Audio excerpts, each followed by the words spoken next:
Greetings and welcome to a Monday edition of the Shotgun Start. It is December 22nd. Andy, how we doing? Brendan, I gotta say, I'm doing pretty good. I think it was Victory Sunday, a rare Victory Sunday yesterday. I traveled to Northwest Indiana, got the pulse there to see, my fellow Bear fans there, to see what they thought. Stadium buzz. But now it's Victory Monday. I think tomorrow's Victory Tuesday. We clinched. The Bears clinched a playoff spot. Yeah. I don't know. It was a fun Saturday night in the great city of Chicago. Lots to cheer about. I was very happy for you. I was bummed. Like, these playoff games stink. Like those two back-to-back playoff games. There was not good football on after like 3:30, 4. And I didn't know it was Saturday night. Like, totally forgot that game. I knew it was coming. I just thought it was Sunday. I was like, oh my God, this is wonderful. I don't have to watch this like James Madison Oregon game anymore. And had to be the perfect, like, a Saturday night. You can kind of let it rip if you're a fan. Rival game. The way you came back. Like, I'm trying to think if the Browns in like recent lifetime have had something. It was like the Steelers. Remember, we beat the Steelers in that playoff game? Yeah. And that was like glorious and wonderful. But that was like, we went up like 28 points, and it was just, the next was like 3 hours of like holding on to your butt and like awful. That had to be just such a crescendo there Saturday night for you. Best win in X years, amount of years. Give me the context. Maybe it was so fun. I mean, I was out at a crowded Chicago bar. I had a nightcap at Lottie's, which was so crowded. Everybody was in such a good mood. Yeah. Of course there's Packer fans spotted about. Sure. We're gracious people to them. I mean, you just decapitated their quarterback. I mean, I think you get the dance on their grave. The Packers are the most soft organization. Let's go. Fan base in the world. Their players were suggesting it was a dirty hit. And it's like the guy's going for his chest, and the quarterback just ducks his head right into the helmet. Just a few plays earlier, their cornerback just laid out our receiver running across the field, completely no ball around, no player around. It's rich. Packers fans are great at whining.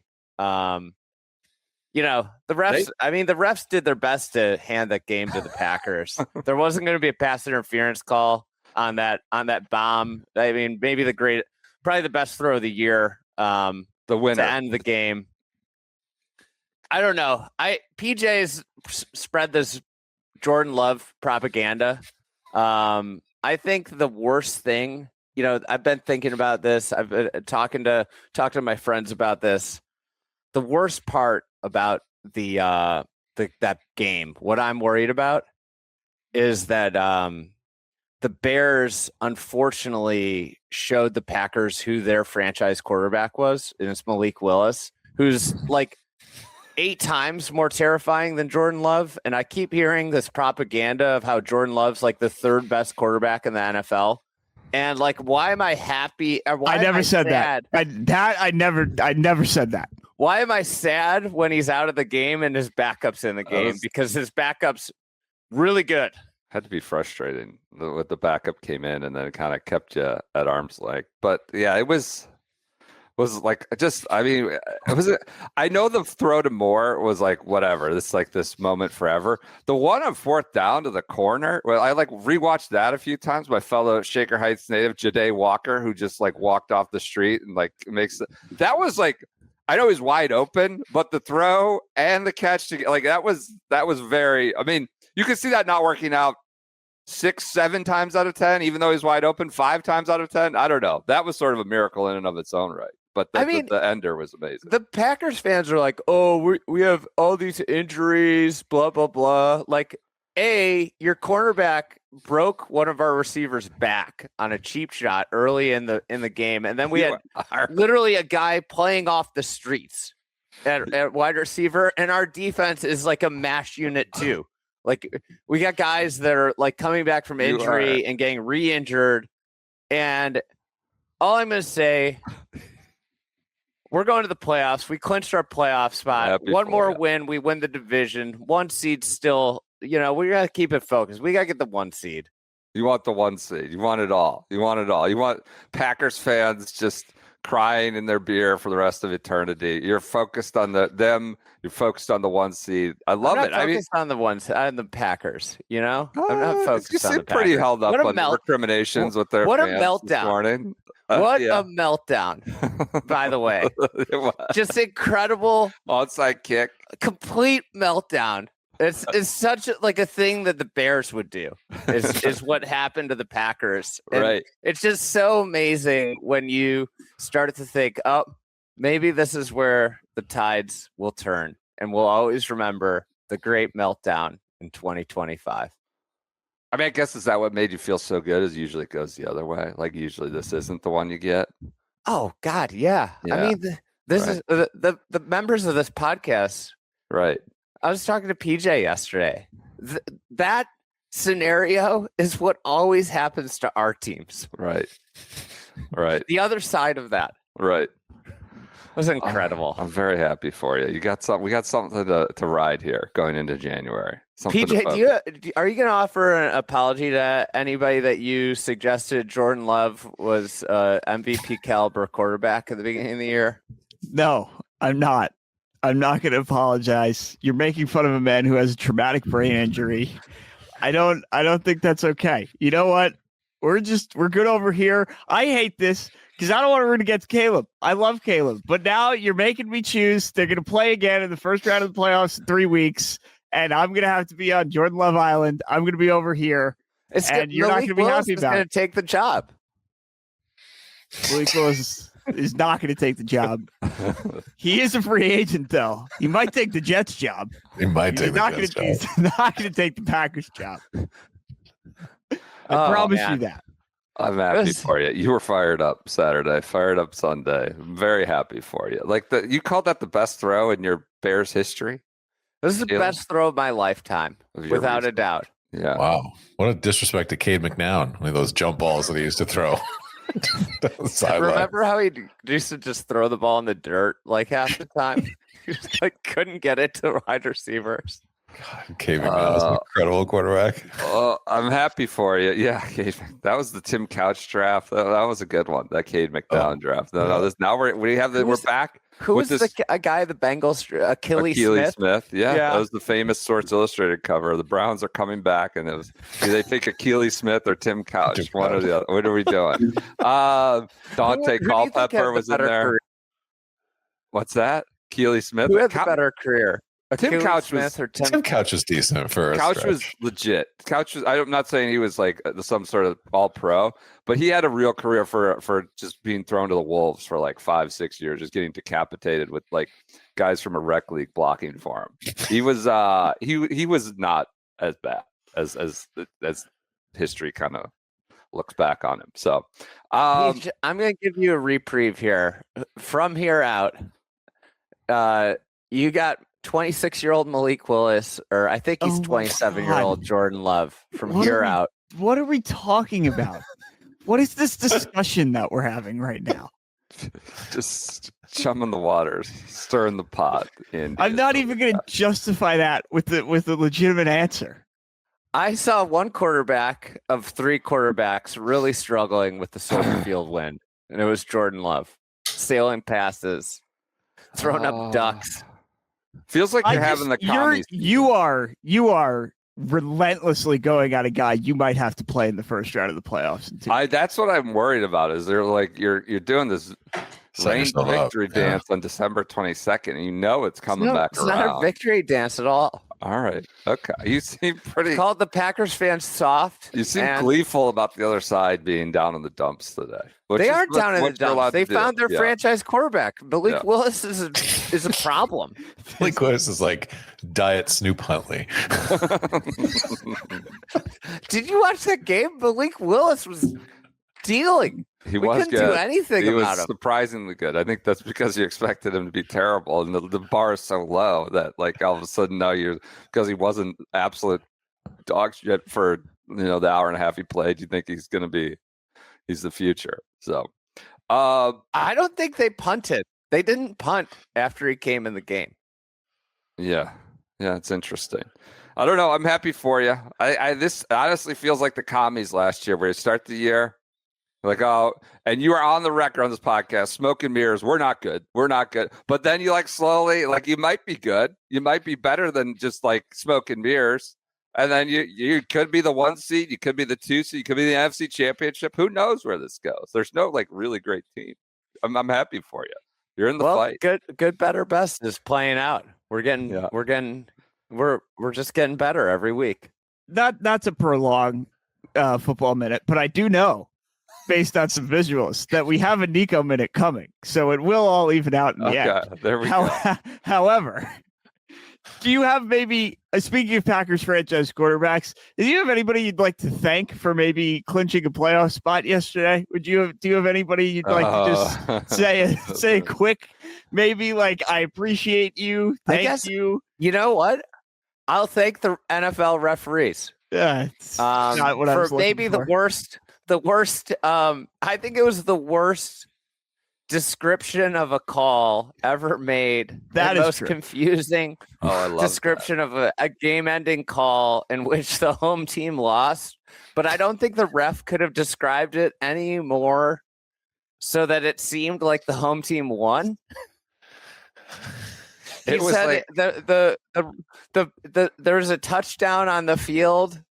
But great. The game's over because of offensive pass interference. I love it. So everybody assumed that touchdown ended the game, but in fact it was the other. I mean, why would I thank Aaron Rodgers? They ran for 270 yards. I mean, he played well. Played decent. Yeah, he did. He did play well. We're truly trending towards an Aaron Rodgers stinker in the playoffs, though, Peach. Yet another, didn't make plays. I don't know what I'd expect me to do. It was wise of Aaron Rodgers to not play the Bears game because we were going to end his career that game. So and look what he did for you. That's all I'm saying. There you go. Look what he did. Mason Rudolph won by 20. This is now we're trending into 3 hours territory again. So disrespectful. He's so mad right now. Ryan Gerard's family. They're probably mad I can't pronounce his last name either. But Ryan Gerard, you travel to Mauritius with one purpose in mind, to play your way to the top 50 in the world, OWGR, by the end of the year, to get the Masters berth and the other perks. And you go and you do it. Right before we hit record, KVV asked me, where is Mauritius? That is a valid question. It's due east of Madagascar. I mean, you are flying to South Africa, I presume, then probably jumping to Madagascar, then going to Mauritius in the middle of the Indian Ocean. Ryan Gerard from, I believe, North Carolina, Tobacco Road. He ends up in Mauritius. He goes and does it. He needed, I think, a T4 to get the points and gets it done. Jaden Shaper is your winner at the Mauritius Open. National Open. I believe that a proud National Open. But congrats to Ryan Gerard.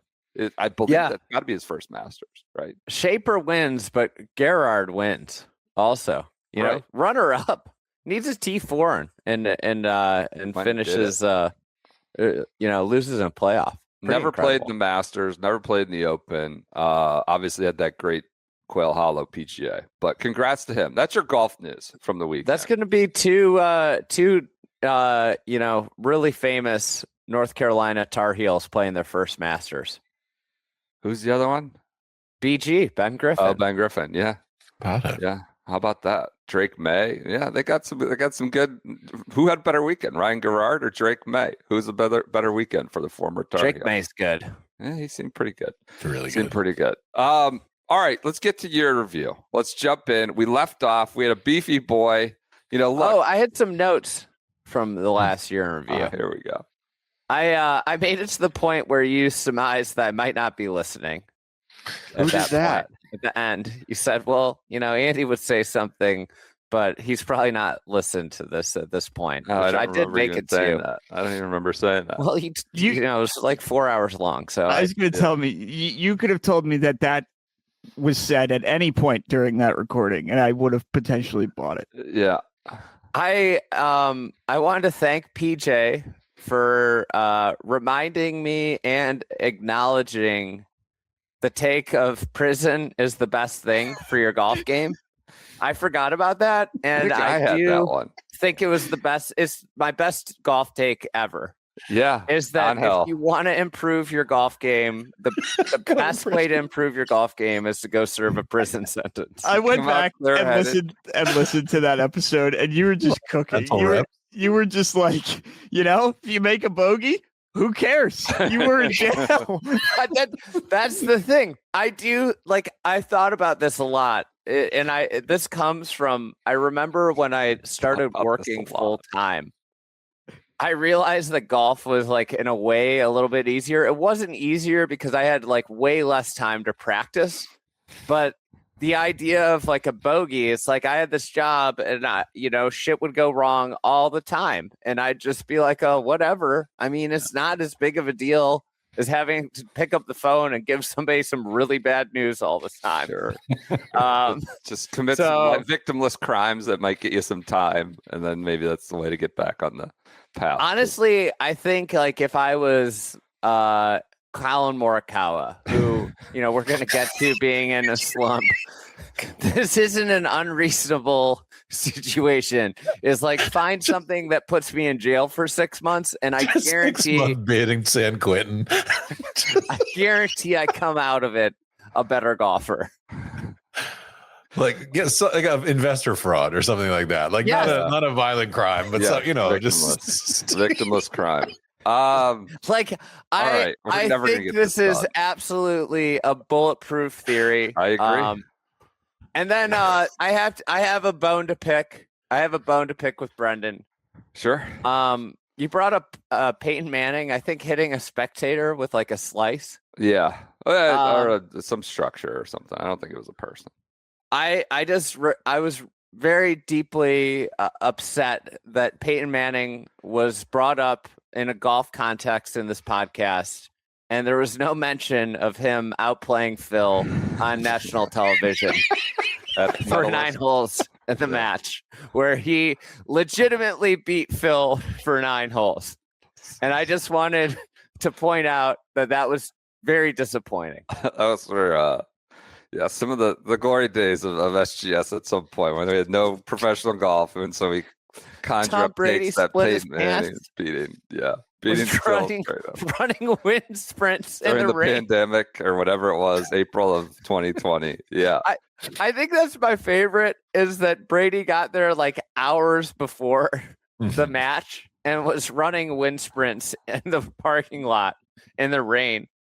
And you want to talk about prison is the best thing for your golf game. Prison being the best thing for your golf game.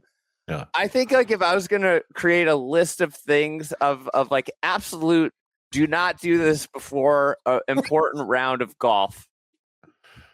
You want to do everything slow the day of an important round of golf. Like everything in your life should be peaceful. Maybe the number one thing I wouldn't do before an important round of golf would be run wind sprints. Yeah. And Brady explains his front 9 of that. Like he completely discombobulated, everything moving way too fast. It's like, well, you ran wind sprints before the round. Brady was so good on Saturday night in your game with the clock situations, the end of game stuff. He was maybe not in the match, but you could tell like how he operated in those situations, and just I don't know. It was fascinating. It's like, no, you got all day. Like, well, now you got to go. He was amazing. He had it also dialed in. Yeah. I think and then he was like calling out the timeout being really confusing. Why they called timeout. Yeah. I think the other thing is like he probably rose to the occasion because he got to watch a quarterback with sublime arm talent. Caleb Williams. Getting there. All right, let's get to your review. This is going to be, I think, our last podcast of the year that Andy and I maybe on. There may be another Home Alone Lost with the Boys episode coming. We'll see. Year review is going to get through the last men's major of the year. I guess maybe I shouldn't be calling my shot so early here, but we got a ways to go. BP. We are very grateful for another year of Shotgun Start. Great year review. Look, I know it's been 100 hours of audio here, but the idea is you can sit with it and enjoy it and consume it at your leisure, at your own pace from now until whenever, mid-January, or come back to it years from now. But very grateful for the response to year review, and we'll resume with it here post US Open. We're getting into June. I believe KVV is up to bat with the Travelers Championship under the umbrella. I have some synergy here this week. Oh, look at that. I got the actual Travelers mug here that they give to the media. I don't think I've ever been to the Travelers, but the Travelers people are always nice about sending stuff. I got a nice pair of sunglasses from the Travelers people. I got socks. I got blankets. I got balls. A cooler. I got all sorts of Travelers. I feel like PJ is the only one of us who's actually been to the Travelers. So that might be right. I think he might have violated his contract. He's not wearing the TPC River Highlands hat. I overpaid my contract on that. I wore that on television. That does not. I completely fulfilled my duties on that end. Well, that was coming up in my thing. All right, paycheck $40. Travelers Week, guys. It's just a couple cleanups here from the U.S. Open. Andy was running on about 2 hours of sleep, the U.S. Open, and pronounced the word academies. With Trevor, right? I remember that. CBS. So Peach kind of tried to fix it in post and then just said, fuck it. Oh my God. I spent too much time on that. I also was brain dead and I was like, nope, can't do it. We're done. It's total happening. jamming by PJ. No. One of the jammings of the year, I believe, was referred to as such. I mean, I struggled with it for like 30 seconds. And then you never pronounced it correctly, so I couldn't cut the whole 30 seconds, and people have been like, "Oh, what did he say? What did he ask?" Academies. You left me out there drowning in the ocean. You didn't even throw a life raft. Isn't there like a DJ named Academies page? Academics. Yeah. Academics. Yeah. Maybe that's it. Close enough. Yeah, I wasn't that far off because, like, I met someone yesterday who was like, I'm in academia. Well, that's a different word. Yeah, it is. So I wasn't that far off, is what I'm saying. Okay. No, it's very far off. It's two different words. All right. Moving on from Academia Gate. This week, Porath is the 10th anniversary of Chambers Bay. Do you remember what happened at Chambers? I mean, I remember too much. That was one of the great majors of our lifetime. This is where you and I met for the first time. You were like staying with your aunt or something. You were driving every night back down from Seattle and Uncle. Yeah. So a posh little spot up in Seattle, but not convenient to Chambers. No, it was great. I dragged you out to some terrible Tacoma bar, I believe. That was who knew? Yeah. 10 years later, we'd be here. Yep. Just a couple more. I enjoyed this tweet from Roberto Castro. Felt like it was fitting with the sort of. It amazes me how much of a crutch strokes gained has become for the golf punditry. Instead of watching or tracking rounds or giving insight, it's just gained a shot off the tee on Sunday, which is basically meaningless. Roberto Castro aligned with us on the Data Boys assassinations. I don't know if you saw, but the Bears had a 0.1% chance to win on Saturday. So the thing is, somebody should have told them that, and they might have stopped playing. Just rolled over, yeah. You guys see the news this morning that Roberto Castro is joining the TGL broadcast. We don't need to get into it at length, but that's a good thing. It feels like nice. A little less idiocy. But all right. I was going to say less Marty out. All right. I didn't want to call anyone out by name, PJ. God's sake. All right. Guys, one of the best things that happened all year happened early in this week. A major winner goes over to England and is part of the royal procession. I'm, of course, talking about Justin Rose, who sported this outfit here at the Royal Ascot. I don't even know what that is, but he was in essentially the parade with King Charles and Prince William, looking extremely dapper. I hope when he's eventually the Ryder Cup captain that this will be his outfit that he will wear in opening ceremonies. For those listening, he's in a top hat. He's in a top hat, a 3-piece suit. And they're in a carriage, a horse-drawn carriage that is being pulled across some part of I'm sure London. I would suspect, perhaps. I have no whatever. We'll go down different time. Different time. Talk about the Royals and Justin Rose. It's Travelers Week, as we mentioned up top. So, of course, you want to make sure and sell the stars who are going to participate in Travelers Week. It's very important. You'd think, maybe Keegan Bradley, maybe Rory McIlroy. No, there's a billboard up outside of town celebrating Let's Go Joe LaCava. Connecticut's own Joe LaCava is going to be here. It's a part of the love. Can't pronounce these Italian names here. Carino and Boccarelli. Anyway, the Italians making sure that Joe is recognized on the billboard outside of town. I like that the image they chose is him like kind of shouting at getting in the Ryder Cup tip. Yes, like him being an obnoxious a-hole is the picture that they chose for this obnoxious billboard, inserting himself in the Ryder Cup. Do you think they paid for that image? They got clearance from Getty or whatever. Yeah, no, don't clear theft. Someone call that billboard in for violation of Getty's copyright. LFG JoJo with 5 exclamation points. This is the most. I love that there's no mention of like how you could watch Joe. Like you have to follow Patrick Cantlay's group to follow Joe. Is this the Travelers Championship? Hey, what's Joe's tee time, sir? This might be wrong. I don't want to typecast PJ's people. Oh boy. But if you told me that the restaurant we went to, the Italian restaurant we went to on Ryder Cup Thursday or Wednesday, the people that own that bought this billboard, I would be, if you just told me that, I wouldn't even say really. I'd just be like, oh yeah, definitely. Yeah, no, I don't think that's a bad take. That's I don't know if the random place in Oyster Bay or wherever we were, Hopog, is because you can pronounce Hopog, is extending to Cromwell, Connecticut. But I mean, who knows? Maybe. Yeah. What I still get text messages from that restaurant. They have not abided by texting rules where I can opt out. I keep texting stop back and nothing happens. Which makes me wonder if they are just texting from a phone. It's a good restaurant. They just want to check in with you, see if you're enjoying your pasta.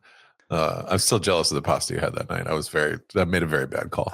Once you get the gnocchi, you got the gnocchi. It was like I it was got like the rigatoni. You did. I was jealous of your rigatoni, but it was something like some kind of broccoli Rob. Anyway, no, we don't need to go this. All right. In a true a guy. You had the orecchiette. Come on, we're never going to finish this fucking episode. You guys, what are we doing? You're talking about the medalist match and our food orders at the Ryder Cup. You know what, BP? We're just going on the journey. Wherever we get to, we get to. All right, let's go. Speaking of food, in a true just a guy moment, Jordan Spieth says that he did an unwind from the U.S. Open by hitting up one of his favorite restaurants. Paige, I don't know if we have this there. I had a few beers Sunday. We were waiting on the Schefflers to come over here, and he was after the delay. So I went to Buffalo Wild Wings with Michael, and so I didn't exactly eat or drink the way I normally do there. And then, so most of the time it's very, very good, but sometimes post US Open, I just kind of needed to throw a few back. And then by yesterday, I was good. I'm still young enough that doesn't really bother me on the next day. So, what do you think Spieth's B-dub's order is? Like, is he a spicy guy? Is he kind of just too soft for that, or what? I think he was I think he went for the rewind button and hoping that he could rewind 8 years to an earlier part of his career. This is The chaos button, the push pause chaos or whatever. That was a good internet joke for a few years. This is terrible. I was just going to make a comment on maybe some Asian zing or garlic parm, and you're just taking shots at the guy on the 10-year anniversary of Chambers. He's not a ghost pepper guy, and I guarantee that. Oh, it's all like right. salt and pepper. I definitely agree with PJ. Garlic parm. Okay. God. Guys, in other big news, of course, this week, Jay Monahan's reign is over. Long live the Jay. Brian Rolapp is announced as the PGA Tour's new CEO. Jay, of course, is not leaving. He is going to be focused on a board role. And so he says in his departing message, that he will help Rolapp. He says, "I'm here with deep respect and curiosity to listen and learn from this. Sorry, this is Rolapp. Sorry, I'm here with deep respect and curiosity to listen and learn from you all and to help take the tour to the next level." Guys, Jay is referred to as being sunset, which is like one of the gross corporate words of this ever. Good tweet here from Claire Rogers posting the open to work thing as Jay will be sunsetted.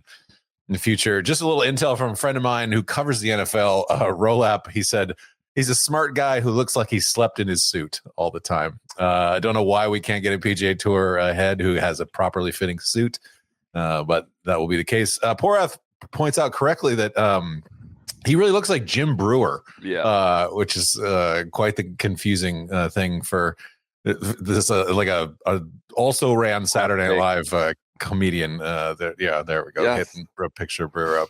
It is kind of uncanny.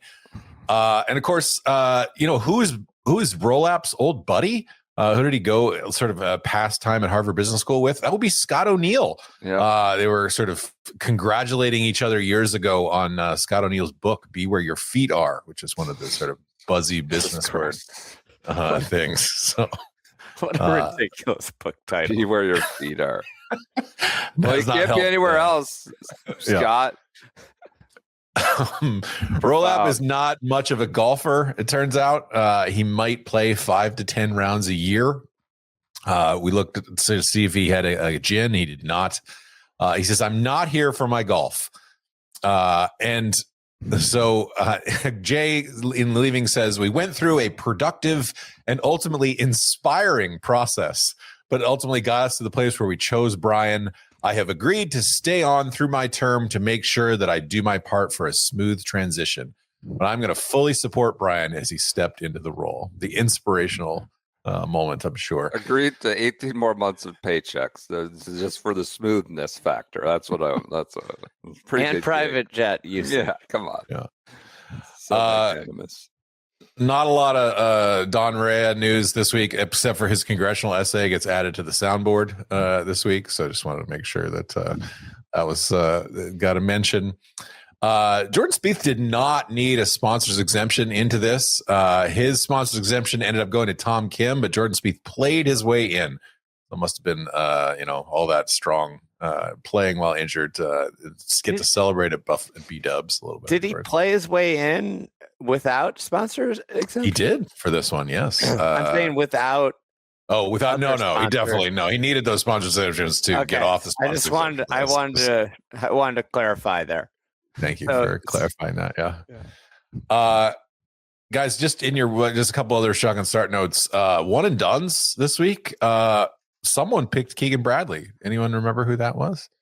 PJ. No, that was Brendan Porath who there picked we Keegan go. Bradley. That's PJ might have also picked him, but I did too. Porath picked But it first, so It's hard to remember all the winners from this prolific gambling podcast. We're not into accounting. We're not into touting our wins on social like that. I don't ask that you judge me on my wins. I ask that you judge me on my losses because I have so few. Thank you. Guys, this is a great week for proper test discourse. What is a proper test? What is fair? Is golf too easy? And who better to go and ask about the proper test than the sheriff himself, the commissioner of fair police, Mr. Scottie Scheffler, has some thoughts this week. 2200 par got you into a playoff. I mean, 2200 par didn't even win. Is this course, given as the last signature event on the PGA Tour for the season, is this course too easy? You know, golf's funny in that sense. I think people when they watch golf, it's not like other sports where you want us to look like y'all when we play golf. I think it's just kind of one of those funny things. It's like you watch the NBA and you're like, man, I wish they couldn't dunk. You know, I wish they were scoring less. I wish their shooting percentage was lower on 3-pointers. And like if you watch tennis, you're like, man, I wish the ball was going slower so they look like, you know, me out there playing tennis. Actually, it's not like that. You know, ball down. As much as some people want us to feel like them, you know, professional golf is different than amateur golf. You know, we get a lot of time to prepare, to go out and play, and the guys out here are really good at golf. Like if you stand there on the driving range and you watch a range session, that ball doesn't go offline very often. And I think sometimes, especially in this day and age, people get way too caught up in the winning score being what is a proper test. I think a proper test is good shots being rewarded and bad shots being punished. I think this is one of the best golf courses for that. There's opportunity out there. And there's also punishment. Like you look at the closing stretch. 15, if you hit a good shot, you got a birdie opportunity. If you try and bail out right, you're going to be a bunker short right of the green. You're going to have a 40-yard bunker shot. It's a hard shot. 16, if you hit a good shot, you're going to have a good look at birdie. If you bail out and go long, it's a tough chip down the hill. 17, if you hit the fairway, you're going to have a chance to hit in there close to the pin. If you hit in the left rough, you probably can't get to the green. I mean, that's what we look for in golf courses. In terms of, you want good shots to be rewarded and bad shots to be punished. It's as simple as that. And the winning score, I think people get way too caught up in. And I'm not saying necessarily that even par is a bad winning score. Like some weeks like the US Open, you hit 2 great shots and you're going to get rewarded with a par. And that's fine. I think that's good too. I think across the board, the way we get tested in professional golf is very good. I think we play different types of golf courses. We play different types of grass. We play different types of winning scores. We just see different tests, and I think not one is better than the other. But the most frustrating thing for me when I play a golf tournament is when you see good shots not getting rewarded and bad shots not being punished properly. That's really all we look for. And so, do I care that 22 under wins this week? No. Like, I played good last year, and if they somehow change it to 12 under by making the pins in silly spots and doing stuff to trick up the golf course, what we want is a fair test. And I think having birdies at the end sometimes is a pretty exciting finish. I mean, that's really all there is to it. Yeah. This is truly the year of the Scottie monologue. This is just like he's going for the Oscar. This is like a monologue from Good Will Hunting with Ron Williams sitting on the bench, just completely unloading and touching all the bases. I feel like he talked his way around like so many things there. The logical fallacy of it is annoying to me because it's like, yeah, like, do I want to see like NBA players, you know, be like, oh, I wish they could play like me. But like if NBA players were dunking on every single play, I'd probably be like, you know, like maybe we should like make this a little bit harder because I want to actually see their skills instead of just see them, you know, literally just dunk every time. Yeah, I mean, I was going to point out that it actually has been like part of the discourse in recent years. Like, is it good that basketball is shooting 75 threes now? Is like, I'm not saying it's good or bad, that there is a verdict there, but that is raised in other sports. They slow the ball down in tennis. Anyways, continue. They just don't want it to be. He's right, and that score doesn't matter. Like, it shouldn't matter necessarily in the overall analysis. That we do focus too much on score. He is right about that. I'd just like to see pros have to hit more than sandwich into most screens. I think that's not too much to ask. I mean, is he right that the bad shots are punished at TPC River Highlands? Is that I don't know. Maybe punished in the way that he likes. They did a big renovation. Right. Punish shots more. I believe they spent $8 million. I had that in my notes to make it about, you know, a quarter shot harder on a couple of the holes. So also, they've you know, I think they've done the TPC Summerlin model out there too. That's right. I do appreciate his monologues. It's great that he's giving us monologues. No, please don't do less monologues. Please keep writing monologues for Scottie Scheffler, screenwriters of Golf Course America. All right. This is also the week that was before mentioned here. PJ gets himself a River Highlands hat and has to wear it on the broadcast. So just wanted to include this visual because it's such a delight here. Thank you for wrong that. Guys, Wyndham Clark is fresh off of Lockergate at Oakmont and Tron Carter of No Laying Up breaks the story that he has smashed his locker, and so now this is the first time that Wyndham has to face the media the following week, and he expresses some regret, but also says that he would like to move on. Here, I believe we have. Well, I've had a lot of highs and lows in my career, especially this year, some lows, and I made a mistake that I deeply regret, and I'm very sorry for what happened. But I'd also like to move on, not only for myself, but for Oakmont, for the USGA, and kind of focus on the rest of this year and things that come up. I still want to try to make the Ryder Cup team. I'm on the outside looking in for the FedEx Cup, and so I'm starting to move on and focus on those things. I bet you are. Oakmont is not ready to move on. We'll get to that. No, yeah, we need to move on for Oakmont's sake. Unfortunately, you can't move other people on. Yeah, come on. That's the life lesson that you learn at some point in your life, is that you might move on, but other people might not. Deeply regret. Guys, this is back-to-back majors, following back-to-back majors that Wyndham has had to issue an apology for his behavior, keeping the Wyndham Slam alive going into Portrush and Augusta. So we'll see if that continues. First round, Rory McIlroy fires a bogey-free 64. This is also, this week will represent him talking to journalists for the first time in a little while, as he did not really want to talk to journalists much at the U.S. Open, and there's much discussion. Rory has asked the role of journalists in golf. He says, I'm not a journalist. I don't know. Report the birdies and bogeys, I guess. Obviously, you have to. The storylines sort of write themselves for the most part. But yeah, I see the need for it, and I see the need for the platform. Like, I've never argued that, but now I think nowadays there's so many different ways to consume sports and entertainment. It certainly isn't the only avenue to get your sports news and information. I think we should appoint Rory the media ombudsman for the state of golf.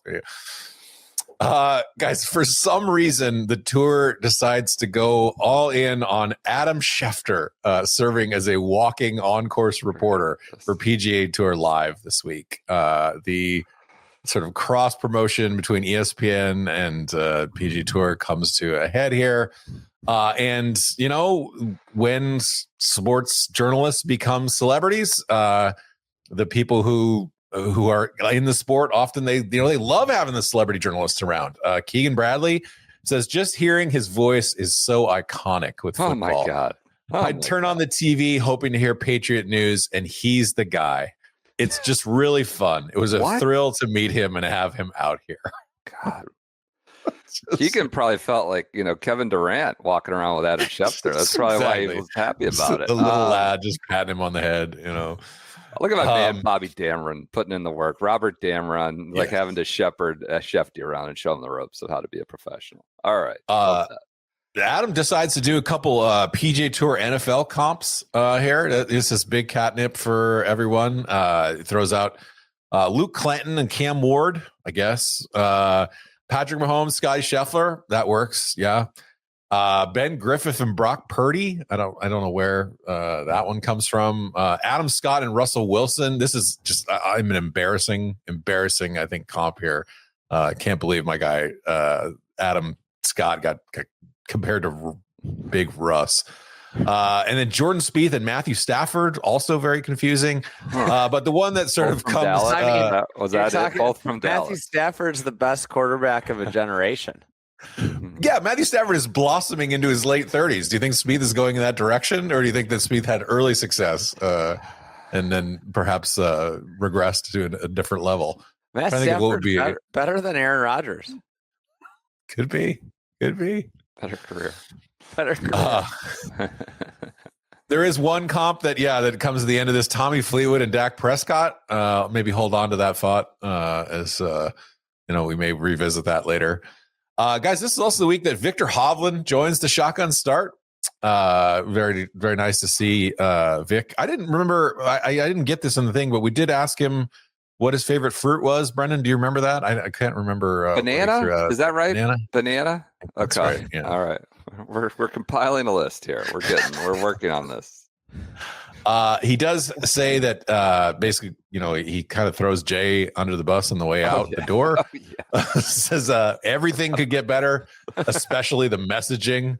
The PGA Tour didn't really go with the best strategy in its sort of fight with LIV. He also had a line like, "I don't know why you need 18 months to leave. I don't know why." Like I was like, "Oh, all right, well, here we go."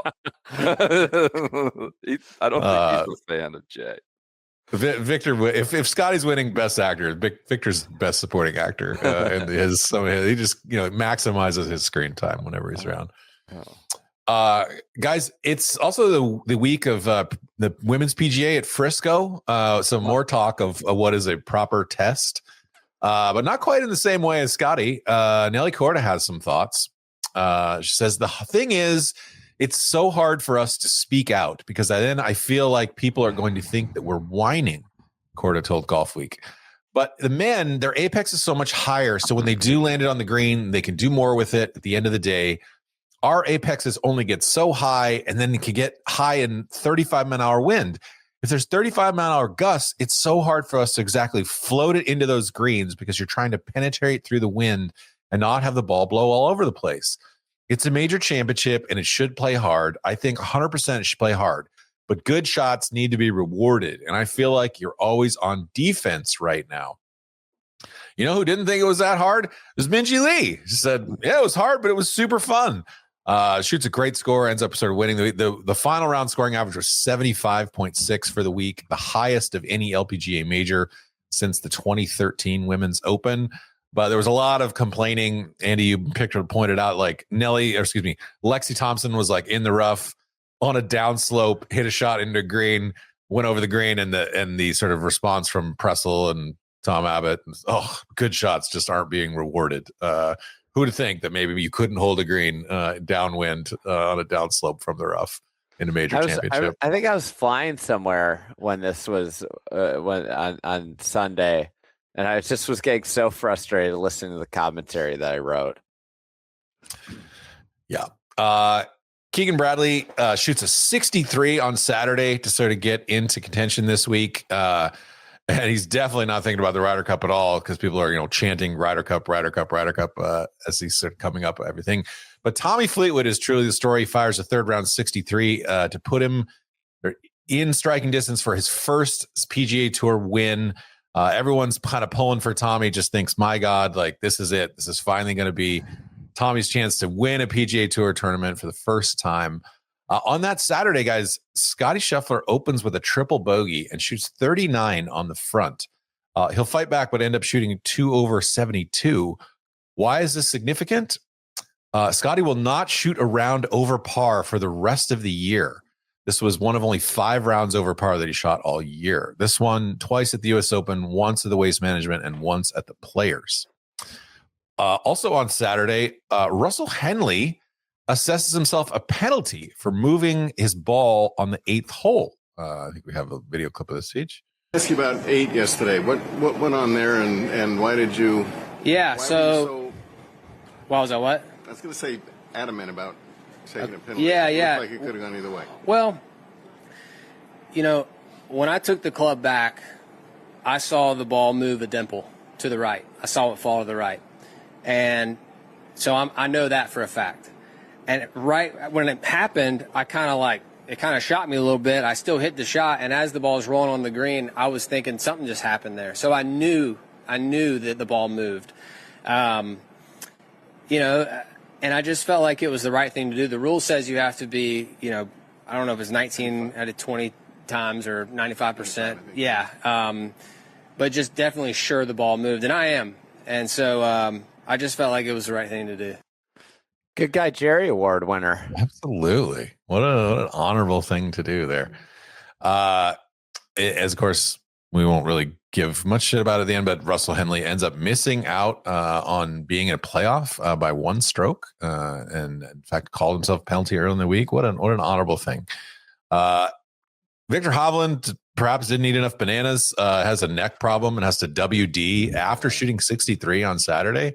I'm sure the gamblers were furious. Well, too bad there isn't a captain's agreement. That neck continuing to plague Victor all throughout the year. If you're watching this and trying to also follow a little bit of the women's PGA on YouTube TV, I just thought this was a tremendous image of what it's like to put the quad box, the unintentional quad box here on with two different ads at the same time and playing through. But thank God that Progressive and AT&T are each getting their stuff in here. Don Ray didn't do anything really this week, but I just thought this is a tremendous picture of him from the PGA here. Pretty sharp looking suit that he's got going on there with the tie, I must say. So we'll hear more from Don in the future. Rory actually early calls Tommy this week as they're interviewing him after the round.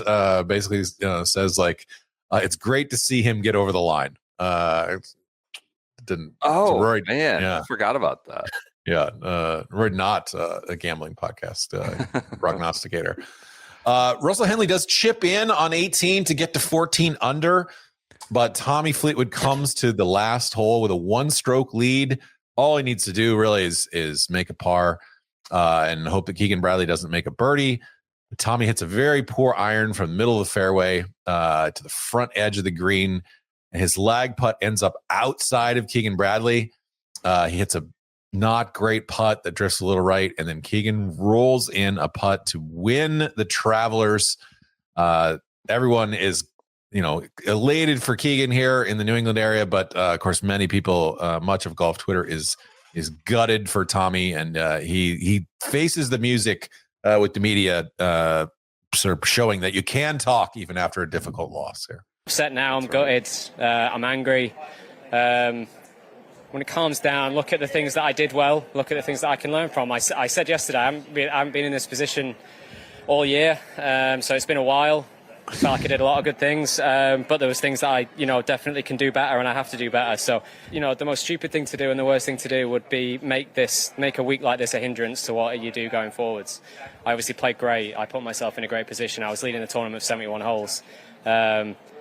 I just want to, make sure that I can put myself in this position as soon as possible again, and try and correct what I did this time. But like I say, right now I would love to,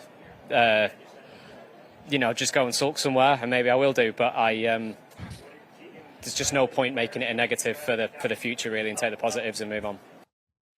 He's just trying his hardest. Thank you, lad.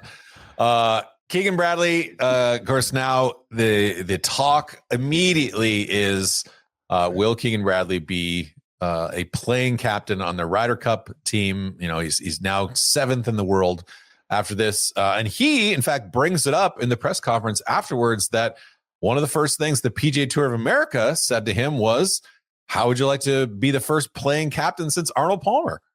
If you'd have been told a year ago when you accepted the job that at this point you'd be number 7 in the world, would that have surprised you? Well, not. I don't know. It's the lowest I've ever been in the world. When they called me and told me that I was being the Ryder Cup captain, the first thing they said was, "We want you to be the first playing captain since Arnold Palmer in 1962."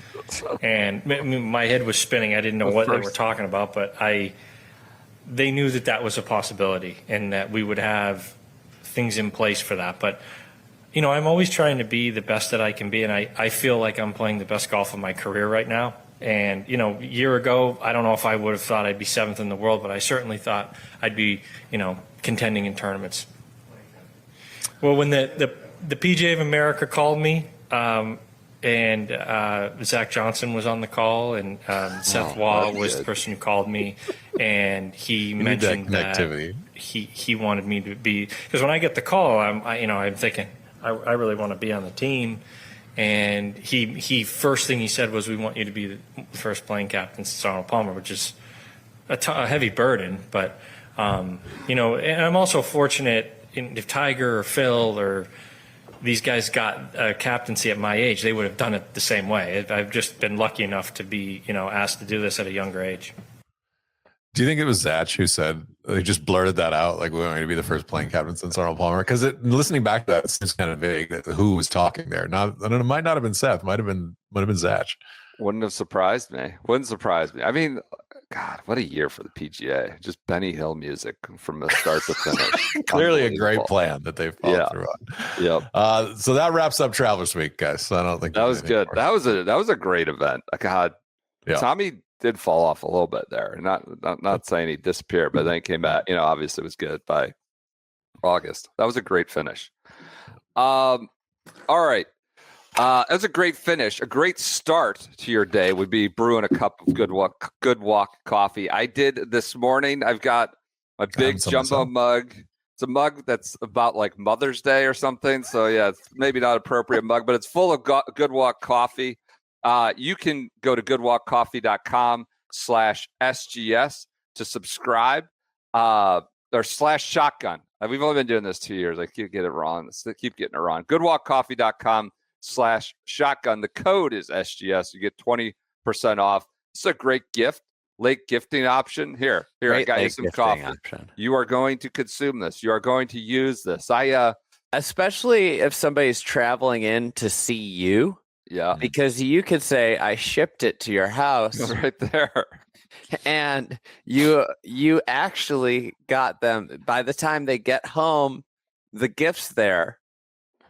I got a lot to do in the next 2.5 days. That may be the way we go. I'm on the clock. I mean, it's a tradition now with this year review. This is just how I operate in December.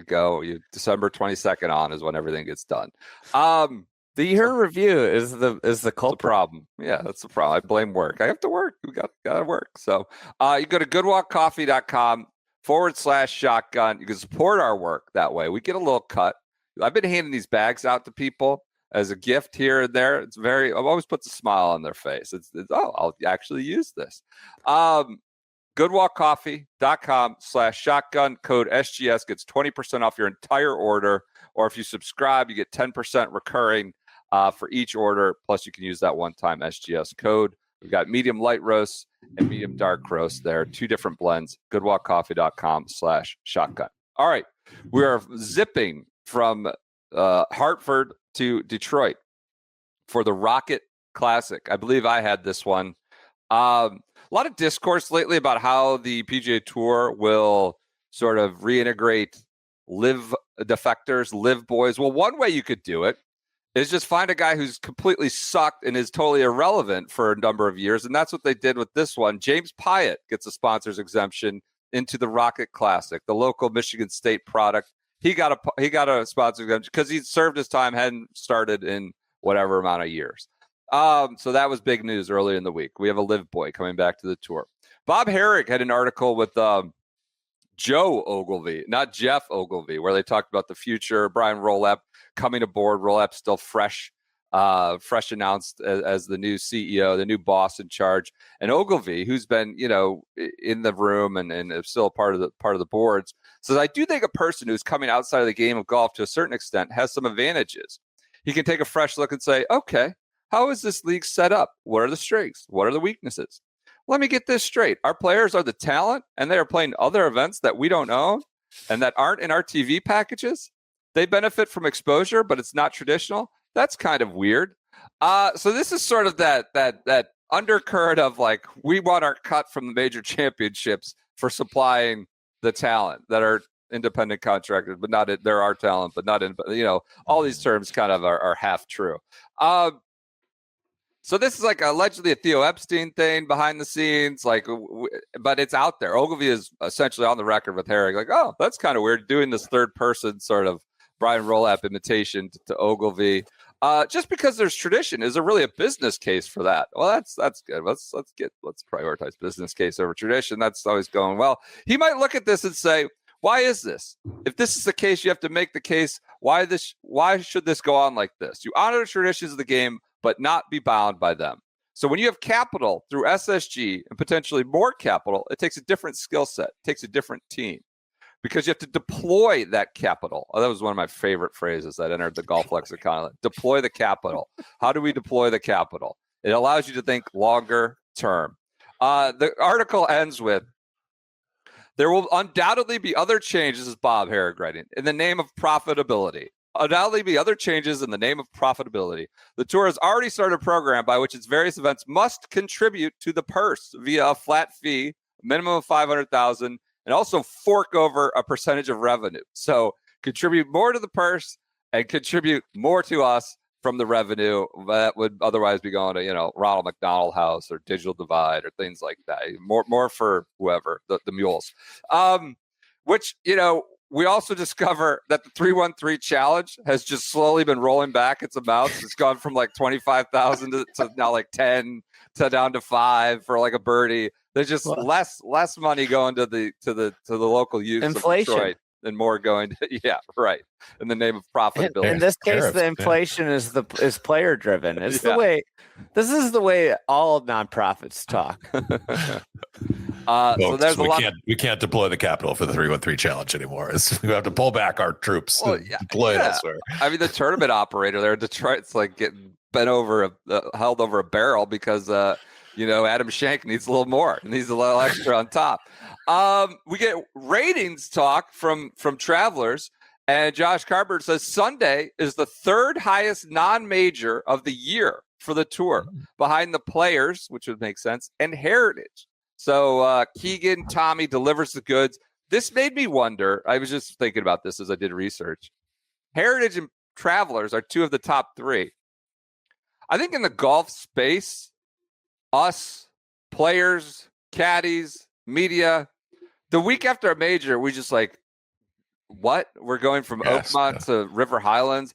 But I wonder if the larger consuming public is like still in that golf brain. Like, oh, I liked that last week. Give me more. Obviously you watch Rory Sunday at the Masters. Not surprising that people would be interested in watching golf again the following Sunday. And I'm just wondering, in the future scarcity model, I think the thought is to do away with all golf after a major championship. So just interesting. The ratings were significant at Travelers and Heritage. The women's ratings that were not good. Women's PGA ratings are a complete disaster. NBC drew 428,000 people, which was down from 867. So that's a big haircut. And 2 years ago, 660, which had weather issues. So Minjee Lee, wins at Frisco, but not a lot of people watched that. They were turned off by the barren wasteland in the background of every shot. The cranes and the construction equipment, Texas modular, sprawl, the homes or whatever they're building. The Frisco discourse was at an all-time high. Like a lot of Frisco. Andy wrote a very nice newsletter piece. Joseph then wrote sort of a retort, his own point of view, where he thought it was like he didn't like Frisco. I wouldn't say Andy necessarily argued for Frisco, but just presenting the architectural case and the whole picture.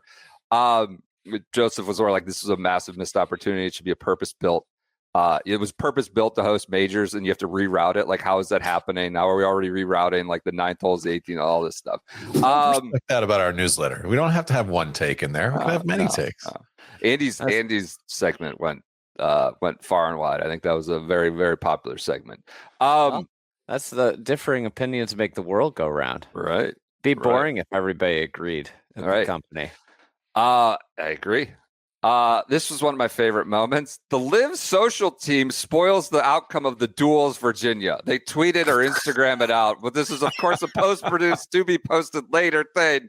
And they say, congrats to John Rahm and our friend Wes Bryan for winning the Duels. Of course, it hasn't been posted yet to YouTube and quickly is deleted by the social team. John Rahm did have a win this year. I didn't realize that. Yeah, that's right.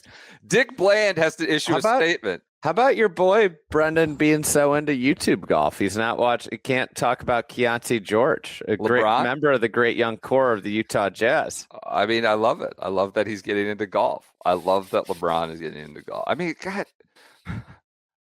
I mean, he's a man who's pushing into his mid-40s from Ohio. Of course he's into golf and has no time for these young core. This is precisely, he's fulfilling the demo with a lot of money. It's exactly what he should be doing. Had to love watching Keontae.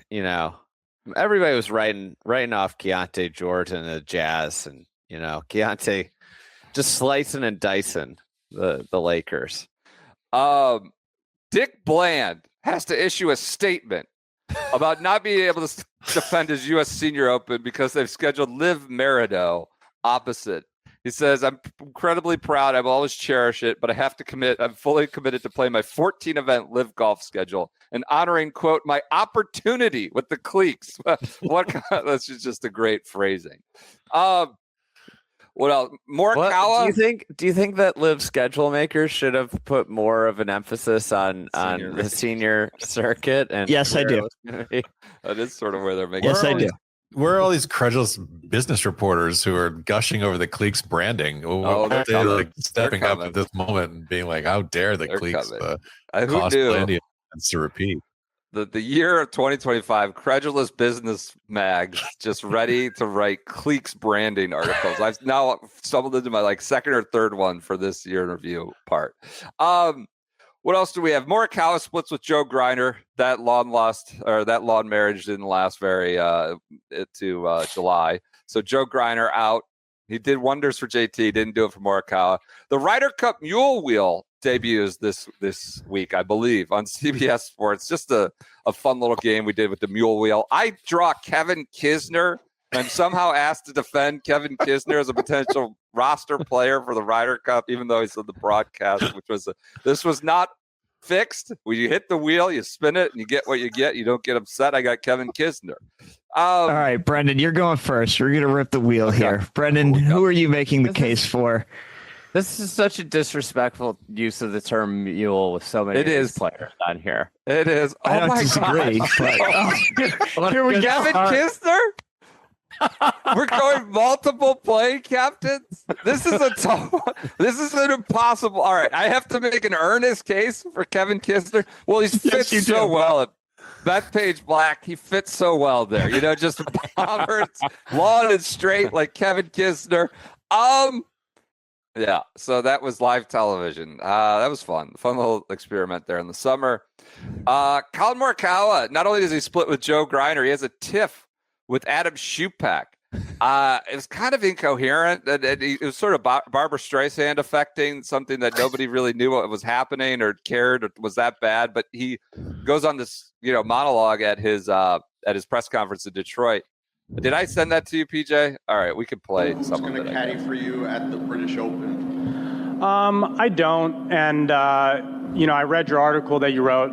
Look, I'm not here to tell people how to do their jobs, but I don't get why you would make me sound bad because you put out my quote that I was playing with Pro-Am partners out front. Those guys are paying a lot of money. They're very important to the community. They're very important to the Rocket Classic. And for you to put out a quote like that, to put me down and saying, hey, wait 2.5 hours. I mean, you called me up on the first tee, So I'm not going to tell you how to do your job. You can write whatever you want. This is America. But don't put me down like that because it's 2.5 hours, Adam. I thought I was actually giving you credit that you were focused on your Pro-Am partners.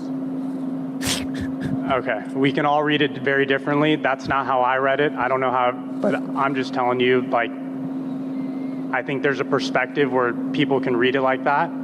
So I'm just going to leave it at that. We knew I was going to have media in 2.5 hours. I'm on the first tee meeting my Pro-Am partners as they're teeing off. So on the caddy front, I don't. It's a process that I'm going through. Hopefully we'll find out when the time comes, and I will let everyone know.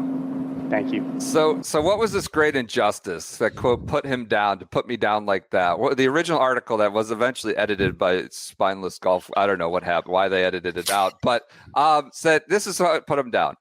From Adam Schupak. It's unclear who Morikawa will have taken over permanently going forward. Quote, ask me anything you want in my press conference later. I'm with my Pro-Am partners now, he said. But this week at Detroit Golf Club, he has KK Limshout, his former college teammate of Morikawa's at California. That was it. Ask me anything you want in my press conference later. I'm with my Pro-Am partners now, he said. Schupak just trying to get something up on deadline. It wasn't even bad. I don't know. Morikawa may need to go to jail, clear his head, like you're talking about. That's maybe what's happening. It was just bizarre. Not guilty. Bizarre left turn. Do you think I should draft an email to his team and suggest this? I've got a great idea.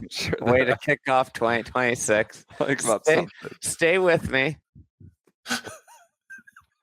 I mean, do you think he could go up to a cop and just be like, I need you to arrest me to something? Well, what can I do that could get 30 days of jail time? He could go to one of these jurisdictions where like you got these sort of outlaw sheriff, these like hotshot sheriffs who are just like throwing kids in jail for taking a pack of Skittles or something like that. Yeah. And I think the guy in like Polk County or whoever, Arizona, probably. Yeah. Sheriff Joe is he still working down there in Arizona? He could reach out to Tommy Gainey. Talk to him Oh, about ways he could get run. How. He could, absolutely. That's an option. Tommy, I don't think. Yeah. Anyways, Fellow member of the tour. Lamagna, another reason to subscribe to the newsletter. Lamagna says at the Rocket Classic, this week is a strong opportunity for Chris Gotterup to post a decent finish at a fairly defenseless bomb and gouge fest that's friendly to the players in the field, the highest ball speeds. Throughout the remainder of the calendar year, I'm going to be keeping tabs on Gotterup's progress. He's 25 years old, former Haskins winner, and already has won the PGA Tour, albeit a weak-fielded Myrtle Beach Classic. Consistent off-the-tee advantage bodes well for Gotterup's future. The returns on that call would come due real soon. Do you think Chris Gotterup likes National Kart Day? What? Probably. He might like it. Jersey. Just remembered that from the last episode. Yes, National Kart Day. That came up again. You were still. You didn't let that go. I found tweets of yours talking about National Kart Day well into July around the Open.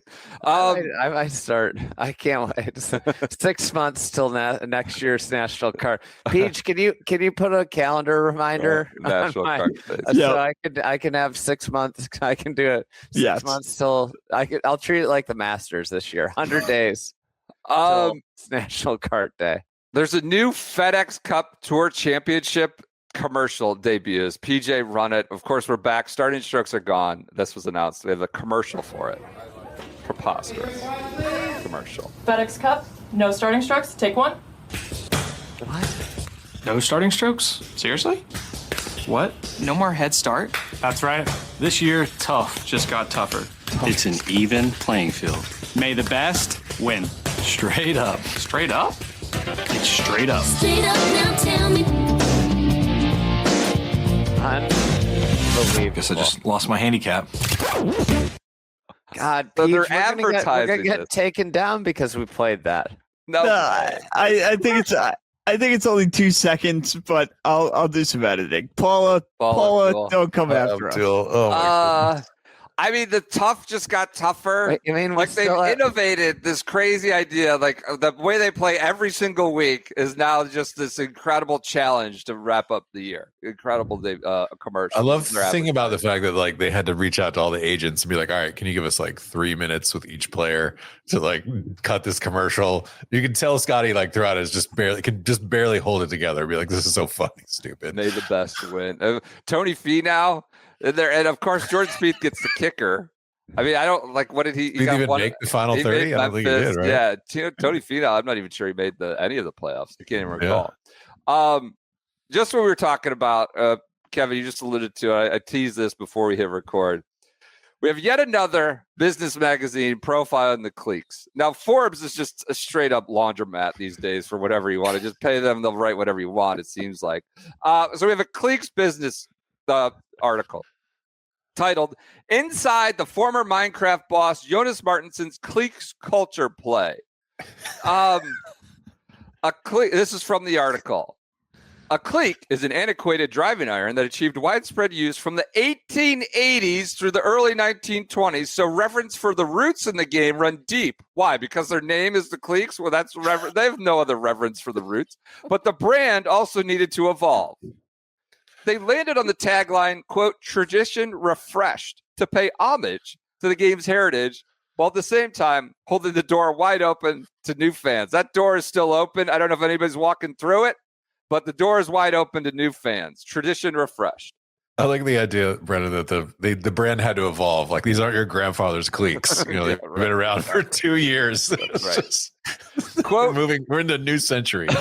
"We love the sport. We want to celebrate and honor traditions of the sport. We also want to refresh it and be a part of this new era, which LIV is spearheading. That's how we ended up here. We're doing it."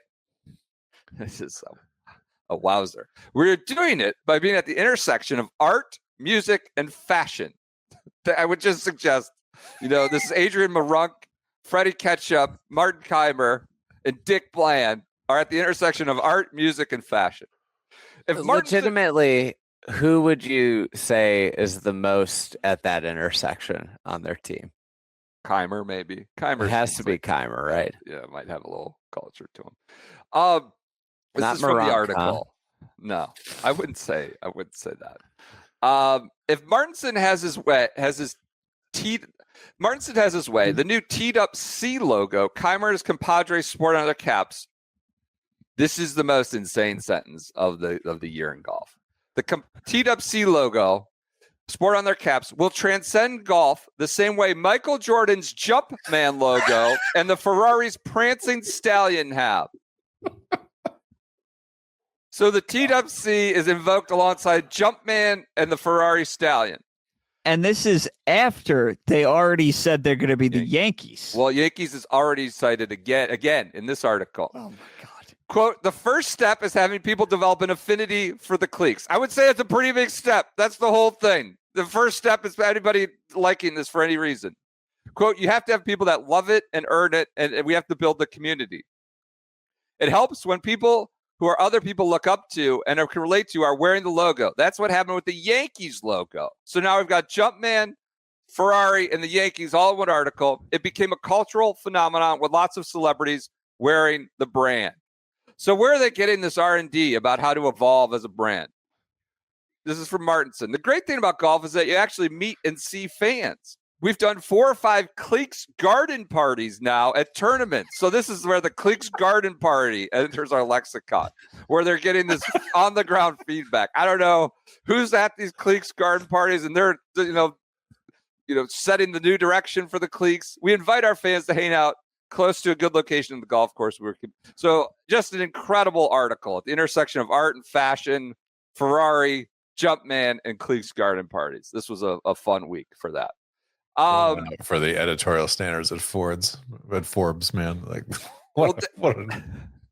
I love that article. There's no pushback of like just for reference. The Cliques, when asked about their merchandise sales this year, failed to give us a number, but last reported Jordan, Ferrari and these posted, X number. 10 billion. Well, in the episode, Andy, you're live checking Instagram followers. Cliques have 17,000, Ferrari has 33 million. Like while we're talking through, you were like decided to do some investigative research. So I'm reading you the article. Andy doing more reporting than the Forbes contributors.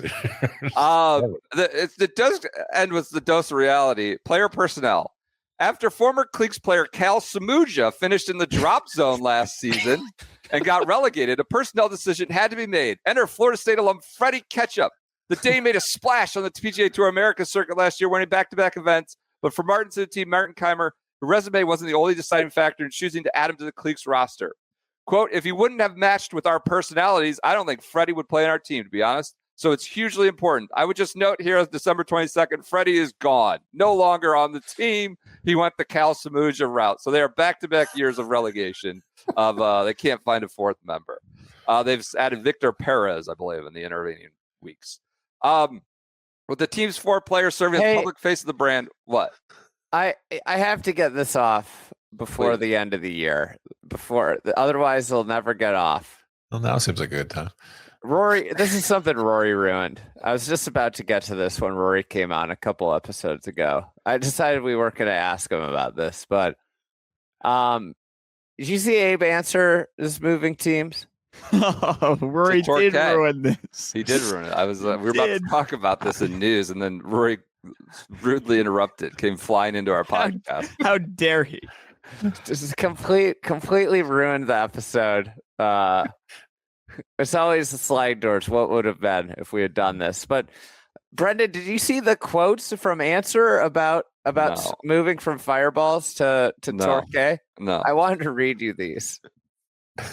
Should we do this at the start of the LIV season, or you want to do it now? No, we would forget. I'll forget.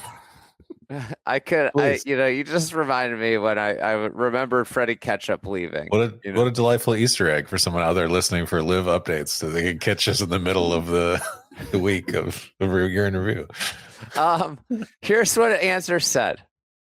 I would like to thank Fireball's GC players, caddies, and staff for the last 4 years and for helping me grow as a person and a player.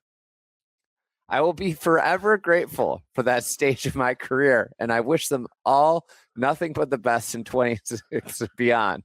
Joining Torquay is an exciting next step, both personally and professionally. Competing as part of an all-Latin team alongside a close friend whom I admire on and off the course adds a layer of connection and purpose that I can't wait to be a part of. But I just wanted to ask you, how about Abe Answer, effusive thing to say is about Sergio Garcia helping him grow as a person? Oh, that was my main takeaway. It's just, bringing you under your wing.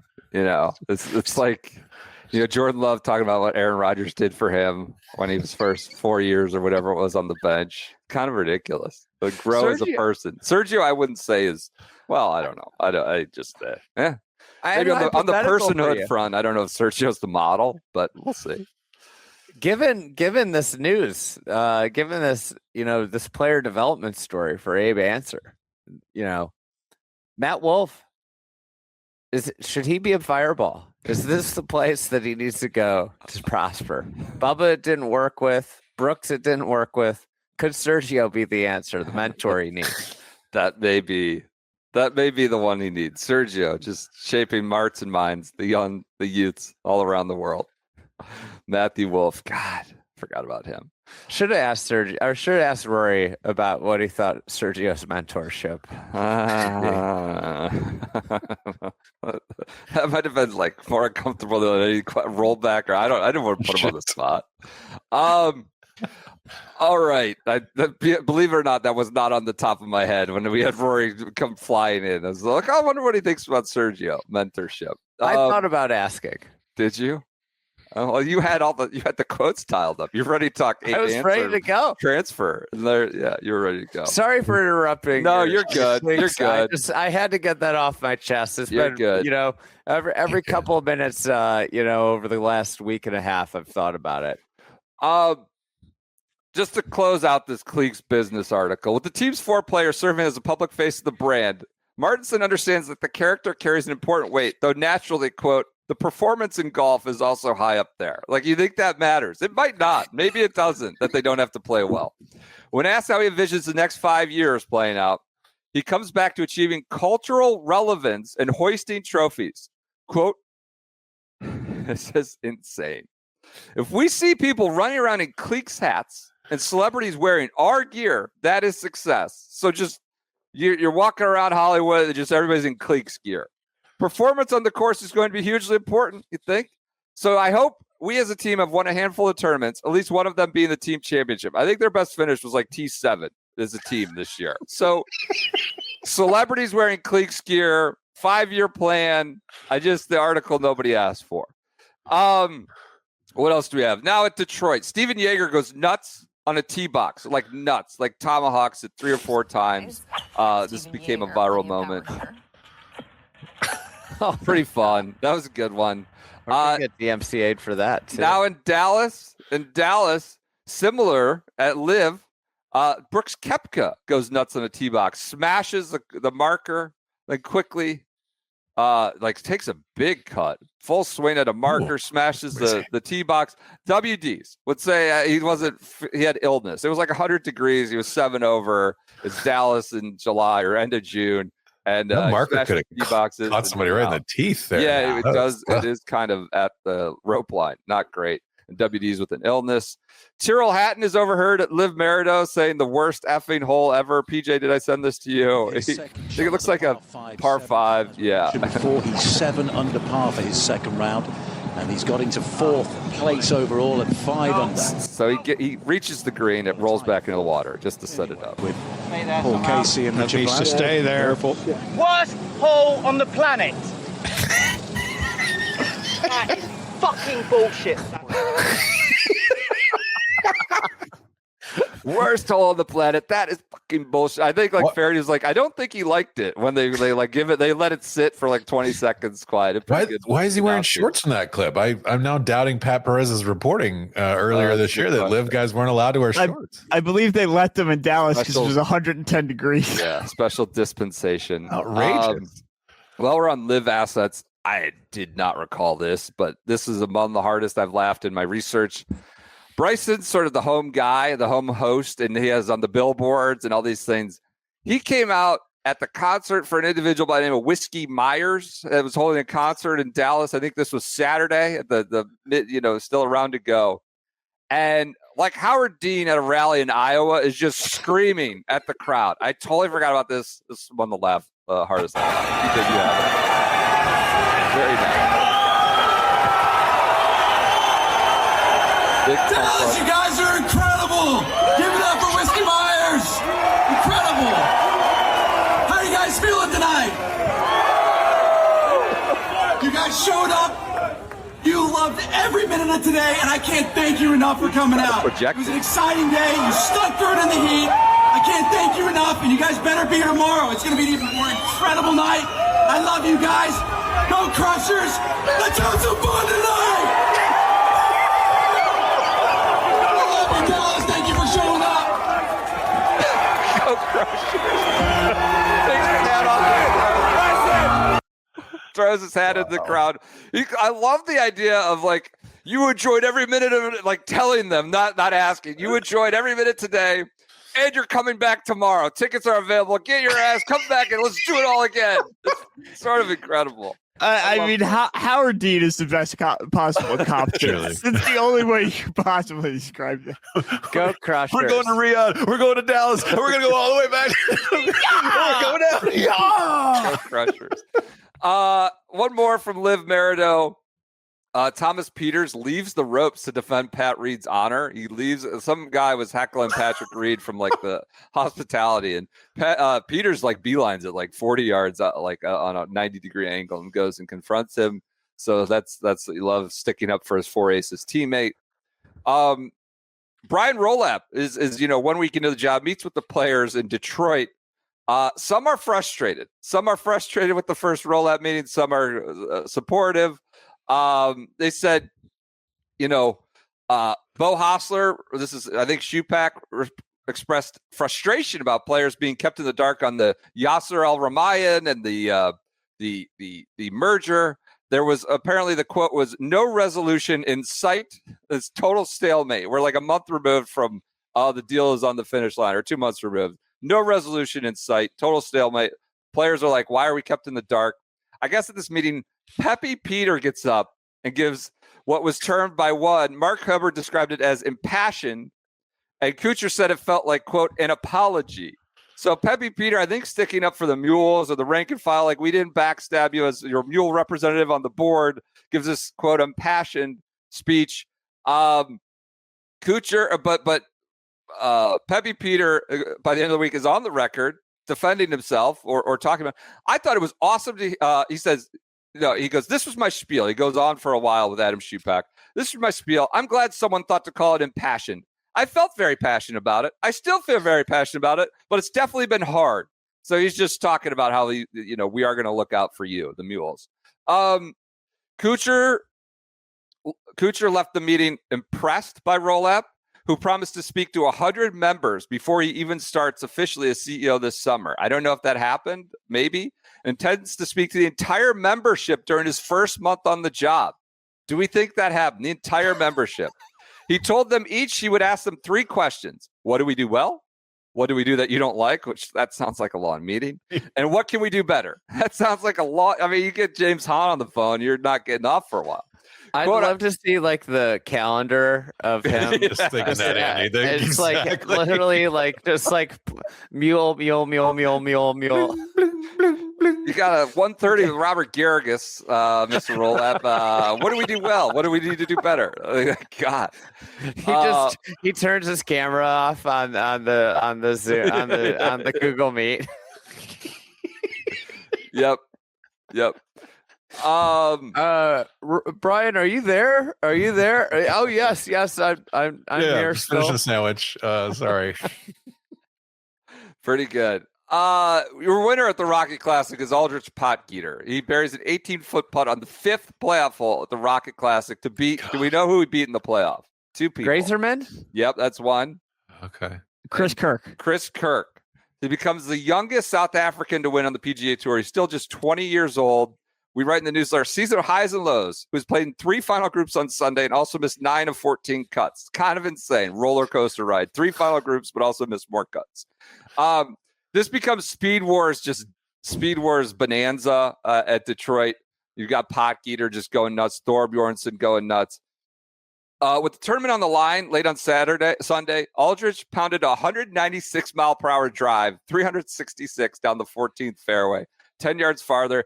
I remember Andy's just tweeting, he's like just laughing, 370-yard drives, just, 196 ball speed. At Detroit, this is being redone by Tyler Ray or renovated by Tyler Ray in the intervening months, pushed back to end of July now this coming year. But this week, course record was set or tied 3 times on Thursday and then bested on Friday, 24 hours later with a 61. Patrick Reed wins LIV Dallas in a 4-man playoff. I don't have the names of who was in that playoff. I believe someone from the Ironheads was in there. He wins. Big Ryder Cup discourse. Like Lamagna writes he should be on the right. He has to be in consideration for the Ryder Cup. Let bygones be bygones. He talks about I want to be on the team, but it's all going to come down to the Open. I got to go and post a good finish at the Open if I want to have a chance. Merida was an ass kicker, as Tyrrell Hatton noted. Reed posted 5 bogeys in the front 9 and still won. LIV Merida 5 bogeys in the front 9 alone to get into the playoff. On the Senior Tour, U.S. Senior Open, not to give this short shrift, PJ. U.S. Senior Open at the Broadmoor. 53-year-old Padraig Harrington wins by 1. He beat Stuart Sink, Miguel Angel Jimenez, and Roger Maltby. Got past them. Harrington and Maltby were captured in a heated exchange Friday. I forgot about that. And in an interview with golf.com, Maltby said that Harrington took issue with his decision not to join a search party for Harrington's tee shot on the 15th hole. According to Maltby, he needed to describe the unfolding scene on air and couldn't do that and search for Harrington's ball at the same time in the thicket of trees. PJ, do we have assets for this with the video? Local news. Okay, well, I shouldn't disagree. No. Never on a golf course stand looking at somebody looking. That's a hard position. You play golf all your life. You understand. You understand the etiquette. You don't stand looking at somebody looking for a understand how a company is paid. Yes, you play golf for 40 years. You play golf for 40 years. You don't stand hard behind. It's okay. Well, I can tell you this. As the etiquette of the game is you don't stand looking at somebody looking for a golf. Not just players. You told me you looked for hundreds of golf. I did you told me you Caddy's not out. Great autograph. Just get out of there.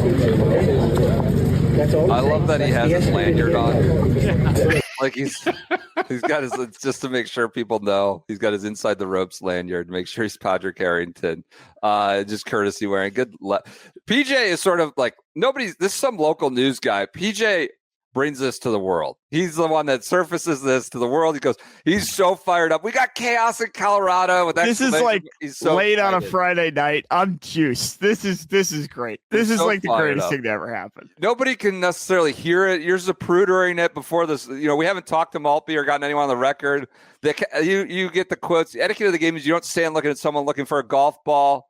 Maltby, you are just all over this. You're zaprudering the film. This is before anyone's on the record. Just incredible. We didn't know we were going to have Maltby versus Harrington by the end of the year. What great. That was like the one moment it cut into the larger golf. What would they say at the Newhouse School of Journalism, PJ, about participating in an event here if you're Roger Maltby? They should have you and Raj come and break this down for the future journalists of America. I don't know. I have a lot of questions about what Newhouse would think about what I currently do. So We'll see. We'll see what they say. They just have add it to the list. I'll have to get a second. Yeah. invite. What's next? What's next year's programming look for you? I don't know, man. We'll see. I'll go back at some point. Just to give you a encapsulation of the Rocket Classic finish, it was just one speed demon after another. Potgieter like hitting it 60 yards offline, but 360 down the chute. Just easy birdies. They just like wedge and then make a birdie. Knapp send it 340 into the rough to lay up on the par 4. Just send it up by the green. And Thorbjornsen was deciding between a sand wedge and a lob wedge on a 430-yard par 4. And that's like essentially what was just happening over and over and over. Again, I forgot to mention Kevin Waugh popped early with the 62. Kevin Waugh comes into our universe. Is that the week that coming at the Deere, I believe. Last but not least, Adrian Sadier wins, I believe, the Italian Open in Europe. It says, I now have to cancel my flight to the Barracuda, as he's gotten a spot in Portrush. He was supposed to go from Italy to the Barracuda. He's like, I guess I got to go to Portrush now. And we ask, is this the right thing to do? Should he stick to the CUDA commitment? Miles? Come on. CUDA commitment. That does it for the Rocket Classic. No longer the Rocket Mortgage Classic, just the Rocket Classic. All right, we're going to what Andy has called the best American PGA Tour event in the month of July, the John Deere Classic. What? That's what he called it. There's only 2 events in July in America. There's the Deere 3M? and the 3M. Okay. Yeah. Oh, I love that. What a title. They should put that on the billboard. So, Andy, this is one of Andy's favorite events. Josh Carpenter starts off the week with some LIV Dallas attendance. Bryson, getting the people going. LIV says it drew more than 50,000 fans for Dallas this week. That includes a single-day record in the U.S. for Saturday, which they drew 20,000 alone. There were ticket buyers from all 50 states and 17 countries. Oh, wow. I would love to know what 17 countries those were. I would love to get the list. What's the weirdest country you think is on the LIV Dallas ticket list? Mauritius, yeah. It's probably the answer. LIV also leaks the 2026 schedule with new events in New Orleans and South Africa. I don't actually even know if those are like 100% confirmed even at this point, but those are on here. Andy, I hate to do this to you, but this is like total preseason college football polls come out and everybody's all excited. I just saw this as I was going through some tweets. You and Tom Fornelli. Tom puts out a poll. You have to pick one to make the playoffs. Who you got? The options are USC, Nebraska, Indiana, the number 1 team in the country, undefeated, and Illinois. And Illinois with a rousing victory over the Hoosiers. And you respond with, is this even a question? Well, I didn't answer the question. I just asked. Could have implied Indiana. I could have been implying Indiana. It looks like you voted Illinois. No, that's the winner. That's the winner of. Also, I did the research on the Shotgun account because it's verified, so I can see more tweets. So if you voted for the Illinois on the Shotgun account, that's between you and this poll. I will say Tom is Illinois based and an Illinois alum, so it's no shock that his base voted for Illinois. So, I'm not, you're providing all the facts. That doesn't necessarily fit with the narrative that I'm trying to run here. I'm just noting that Indiana came in 3rd in this poll. Who knows? I might have voted for Indiana. And that might have been what I was implying. You could have. Speaking of colleges, I'd like to point out that you suggested Jordan Love was the MVP, and he's not even the MVP of his own team. Malik Willis is. I do not feel bad about putting Jordan Love out as MVP at 50-1. I just don't feel bad about that bet. I've made worse bets. I will continue to make worse bets. That's fine. Speaking of college, Miles Russell commits to Florida State. That's like a big Monday night, Tuesday news story. NBC drops trying to get a super team down there at Florida State. Maybe they'll get somebody else. Another big name, right? The big name, potentially the biggest available red name. Yeah. Who could say? NBC drops. Who's going to be the one that breaks that? Who's your guess? Oh, it's a good question. The Sunday Red account. On 3. Yeah. On 3. Oh man, the graphics are going to go crazy. The On3 graphics are going to go nuts. It's going to be great. NBC drops the booth cam for JJ Spawn's final putt at the U.S. Open. I will give Kisner a ton of credit here. He's putting a thumbs up when this ball is not even close to the hole at this point. This is a screen grab from the video. And then you have Faxon and Terry going insane in a second clip. So this was big catnip. Everybody loved this. I appreciated that they put this video out. I don't know why they waited a month to do it, but very, very cool video from NBC there. Highest Rocket Classic rating since 2020. So the playoff was moving people. Ricky did not bring the people in clearly with his win, but Potgieter did. Who's to say what's the difference there? We had some final qualifying for the Open Championship. Westy gets in. Andy is ready for Westy's return to the Open Championship at Portrush. He's absolutely waiting for Westy to redeem himself. Also getting in is Dick Teeter, holes out to be the first Estonian to ever play in the Open Championship.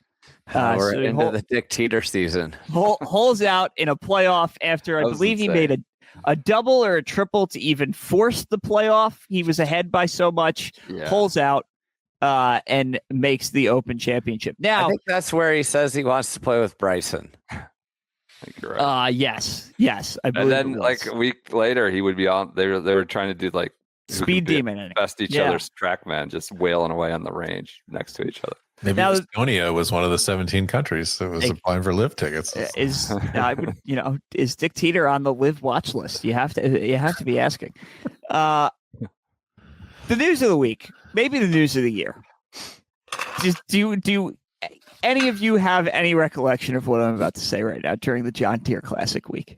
No. A report from Adam Schupak. No, Lucas Glover, Malnati. Oh, I wish it was Lucas Glover. What is it? The Olds are unhappy about not receiving PGA Tour Enterprises equity. The Olds are livid. The Olds are aghast, and this is. I just want to read some. Patty cracks the algorithm on who gets. Oh equity. yes, he does. Patty An accounting major in college. He does the math. Oh boy. All right. When Tony Jacklin complained to Jack Nicklaus at the 2024 Memorial Tournament, Nicklaus said, "If I were you, I would call Jay Monahan." But the 80-year-old Englishman, who won 6 times on the tour, elected not to bother Monahan, given that he had already hired a lawyer to draft a letter to the tour on his behalf, which cost me $250, by the way. Jacklin noted. I didn't get the courtesy of a reply. I just thought it was a despicable way of dealing with things. Nick Faldo, however, pressed on for answers. He texted Jay Monahan on January 23rd and circled back a week later. During a phone interview with Golf Week, Faldo reread one of the texts. Quote, asking about this equity thing. I assume I am on the list, he wrote. When he didn't hear back, Faldo left Monahan 2 voicemails. Someone in the commissioner's office called on his behalf and promised Faldo they'd schedule a call. That never happened. Finally, at least a month later, he received a letter from Jay with the tour's lawyer copied. Quote, I was disappointed that Jay couldn't man up and call me personally, Faldo said. The letter basically said, I haven't played enough and won enough. I guess we were the wrong era. Wow. Hang on a minute. I was world number 1 for a couple of years. I was PGA Player of the Year in 1990. I was one of the big guys in the 1980s and early 1990s. I'd like to think my contributions to the tour were significant enough. Plus, I did 18 years of TV, and I don't think I ever said a bad word about the tour. And I supported Jay. What a cell phone there. I supported Jay through LIV. If the tour thinks I brought no value, there's not a lot I can do. Then it's revealed that the players who did get equity signed NDAs, so we're not even supposed to know who did get in. Zinger says, quote, if I get quoted, they might take it away. Quote. From Zinger. Padraig Harrington, a 3-time major winner who confirmed he did not get in, called the whole process clever. Who the heck is there? Wondered 6-time major winner Lee Trevino, who confirmed he must be somewhere in the top 10 of the list. Nicholas, Player, Watson, Trevino, Davis Love III, and Fred Couples are north of 120 points, Padraig Harrington estimated. When told that Steve Elkington had made it, Trevino asked, how did he get in? Yet, this is probably the best part of the whole thing. Even legends who got rewarded have their gripes, because the initial grants vest on an 8-year timeline, which both players and their agents complained of being twice the typical length. There are also multiple checkpoints. 50% vests after 4 years, 25 after 6 years, and the final 25 after 8 years, as long as they follow the rules. According to DL3, those who don't satisfy the 15 start minimum on the Champions Tour or the PGA Tour must perform a minimum of 5 service events per year, providing an extra incentive for him to keep playing golf. But if his body doesn't hold up, for a little skin at the table, he and the other 36 are required to do as many as 40 sponsor activities to be fully vested. 40. And here's the hammer. According to one source, male participation at the 2024 World Golf Hall of Fame ceremony in June was light until members who were in line to earn equity were informed the day before that their attendance was counted as 2 points towards their quota. Trevino, Ben Crenshaw, Curtis Strange, and Mark O'Mara, all who are believed to be inside the top 36, suddenly had schedules free up and were late additions to the Pinehurst ceremony. This is Lastly, this was such a good article. So much in there. At a sponsor function during the NetBank Challenge in South Africa last year, 89-year-old Gary Player delivered a resounding verdict that was recorded and went viral. The first payment we're going to get is when I'm 91. Will I be alive? I hope so. Jack Nicklaus, I don't know whether he will be.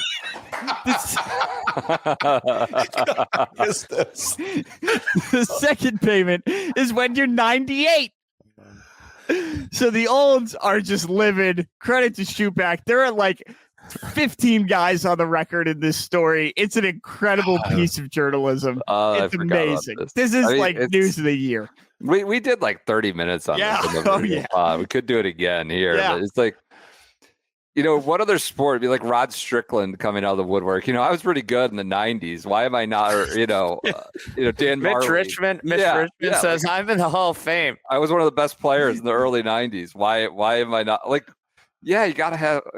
Tony Jacquelin's got an award. This is the way the world works. Nicholas Jacqueline. You did build the tour. Yeah. Anyway. Tony Jacqueline was by far the most pissed off out of everybody. Seemingly, he was the majority of the article. That's good. Good pull. So much in there.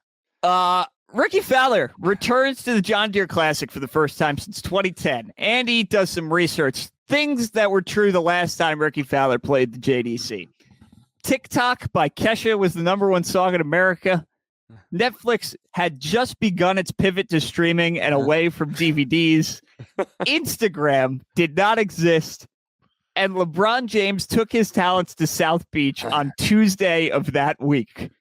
Wow. That's how long ago that Ricky is in desperate need of points now and has to go to the Quad Cities for the 4th of July. I like the little time capsule there. Gary Woodland has made a Ryder Cup ass cap. We spent like 10 minutes of an episode on this being like another guy who never played in a Ryder Cup. Like, what is the point of any of this? But good for Gary Woodland. On CBS this week, Brendan and I debut a new wheel just for Andy in an effort to have him say the words piss bear on cable television. The wheel is exclusively the gentleman Thorbjorn Olesen, and Andy does complete the slam dunk on this alley-oop and refers to him as the piss bear on TV. That's bullshit. You did say the word piss bear. I was wondering if the CBS producers were going to hit like the dump button there or something as you said the word piss bear. So that felt like a momentous occasion that needed to I love that. Needed to be part of this. The Tour Championship payouts are officially changed. Now $10 million to the winner as they rearrange the money to reward Scottie for winning the season-long standings, but not inevitably the FedEx Cup. Ricky takes Ricky in his return, obviously, to a great event, the John Deere Classic. Immediately on Thursday morning on his third hole, gets a terrible drop. He's like behind two trees and is claiming that this shot link tower is in his way. So he gets a free drop and ends up making a par after this. Joseph is the most locked in to PGA Tour Live that any human has ever been during this entire week for the John Deere. Not at the John Deere, but on 4th of July, Victor Hovland is partying somewhere. He's holding up a shirt that said, "I haven't lost my virginity because I never lose," and he is enjoying whatever pool cabana he's in. I couldn't find the location. Probably in like Ibiza, or he's in Europe somewhere. He's in Europe somewhere. But happy 4th of July to Victor Hovland. He's enjoying himself. Brian Campbell goes 2-0 in playoffs. Andy, big week for Illinois after all. Maybe they didn't make the college football playoff, but they're undefeated in PGA Tour playoffs this year. He takes down Emiliano Grillo in the playoff. David Lipsky he lipped out a putt on 18 that would have had him join that playoff. Max Homa also popped this week, was trailing by 1 at 54 holes. Lottie Wood wins the Women's Irish Open by 6 as an amateur. So she blows everybody out there. Andy, you did just allude to it. I was saving this for last. Did not play a factor in the tournament. Was in contention, but kind of blew up on Sunday. The news of the week is Kevin Waugh. Kevin Waugh, Joseph again, locked in, dialed. He tweets out Saturday afternoon, 1:30 p.m. Why was Kevin Roy allowed to rake that bunker? And then he says, tournament leader Kevin Roy left his greenside bunker shot in the bunker right above his own footprint. Rules official ruled that he could rake it before his next shot since it wasn't in his line of play. So Joseph is incredulous about this on Twitter, tweets it out immediately. It's getting some traction, tweets out the screen grabs. People are questioning, PGA Tour rules officials. Kevin logs on after his round. Again, he was leading the tournament at the point where this happened. He's still in contention on Saturday night when he logs on. So Joseph says, if it wasn't in his way, he wouldn't have cared about raking it. I'm at a loss. Kevin replies to Joseph. He says, I can easily clear this up for you, buddy, and save your fingers from typing away so much. Joseph says, I'm happy to hear your perspective. First off, I called the rules official over. TV made the footprint look much closer than it actually was, and since the footprint was not in my way of playing the next shot, we were able to rake it. Now, if the footprint was in the way, therefore would not be able to rake it. Joseph said, yeah, I know the rule, but it looked like it was in the way of playing the next shot and could interrupt the swing path. It's tough to see on TV, as you've noted, but the telecast was equally baffled. He did get the video. The telecast had no idea what was going on either. No idea what the rules official actually ruled on, how this was allowed. Joseph says, I can't fault you for asking. I personally believe the rules official should have been done more to ensure the print was not in your swing path. The footprint was not far from the ball. So they go back and forth. There's a lot more Kevin Waugh tweets. This one, the Avs. Yes, I love this. This is so, the year. Kevin replies to somebody else, telling them, give the official a phone call. Maybe he'll answer you. Guy replies to him, still doesn't answer the original question. If it wasn't consequential, why did you need to rake it in the first place? Good take by this guy, Derek. Derek adds, also, I gotta just pause to laugh for a second. Also, big fan of your dad. I was a huge Sharks fan, but always appreciated what he did for the Avs. This is after Andy had spent the last 6 months or whatever saying he's Patrick Roy's kid, Waug's kid. And so we Kevin on Twitter. Kevin responds. The player, Kevin Waugh himself. Kevin, on Saturday night, when he's in contention for his first PGA Tour win, responds to this guy saying, Sorry, Patrick is not my father, but I also appreciate what he did for the Habs. The Avalanche. What about the Habs? And somebody responded with, "How about the Habs?" You know what also came out this week? That he's Chris Sabo's son-in-law. Yes. Patrick was his father. Chris Sabo's his father-in-law. Athletic royalty. 90s sports culture right there. Oh, that's good. Sorry, He's not my father. Patrick is not my dad, but I appreciate what he did for the Avs. That's it. That's all I got for the John Deere. I mean, we've talked about a lot of great tweets. I'm still partial to the burying of the Morgan Stanley Core setup AI tool at midnight. Yeah. But I'm sorry, he's not my dad, but I also appreciate what he did for the Avs. He's in line to maybe win contention. Yeah. I mean, this is just, we talk a lot about this podcast willing things into existence. This tweet maybe no more than anything else. It's good. It's good stuff. All right. Deere is in the barn. Congrats to Brian Campbell. Who has the Scottish? I got it. 2 hours in. We're humming. The finish line's coming. Yep. All right. I just let's realized I kick had a off the doctor's Scottish appointment week. 15 minutes ago. But we're good. They're calling me. There we go. I'm too sorry. Got to talk about Kevin Waugh. All right, go ahead. Rory gets a bad haircut. He sells bad Balionis. He's trying to get rid of the grays by cutting it short. This is like just buzzed his hair. Oh yeah. Claire's tweet was so good on this. She said he said he's earned the right to do whatever he wants, and he was talking about getting his hair cut. Xander is obviously, he's heading into his defense at the Open, but he's in a terrible, terrible slump, and he talks about it at the Scottish. You mentioned you were in chase mode. What exactly are you chasing? I mean, just playoffs, trying to get into some sort of contention to try and feel something again, other than upset. I think I've just been angry, ish. Angry. That's been the biggest emotion of just, this is frustrating versus, why we love playing is to be in contention and kind of see what you can do. But that part's been humbling. So, it's a battle, and I'm going to try and win it. If I can play 72 holes without fiddling with my golf swing this week, that'd be a massive win. And wherever I finish, I finish. That'd be a good place for me to get to before I play next week. So lost, maybe found it at the end of the year. In the practice rounds, Rory's given a persimmon that's got his Grand Slam wins on it. PJ, if you could just get to the point where he swings it, where he hits it, he absolutely just smokes one on the range.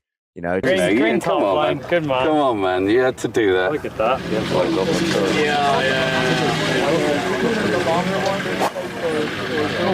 Oh, mate. That is absolutely smooth.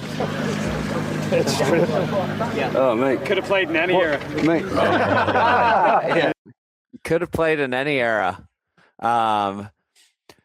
We are doing the CBS show, and we do an ISCO draft. Oh, I love the ISCO draft. The ISCO draft was so good. Which yielded a lot of things. The ISCO draft, though, the results, we had different categories where we had to pick players from different categories. There's the washed up journeyman, yesteryear's stars, young guns. So during this, Brendan compares JB Holmes to Shedeur Sanders because there are of the so way many he options waited in the draft. for this little game PJ cooked up. You guys have left Jonathan Bradley, JB Holmes, Kentucky's own out there as an old guy. It feels like people passing on Shedeur Sanders. He's just there for the taking. JB Holmes. Nobody. You think that's the first JB Holmes Shedeur comp in the history of television? You think he just made that? I would hope so. I would hope so. No other.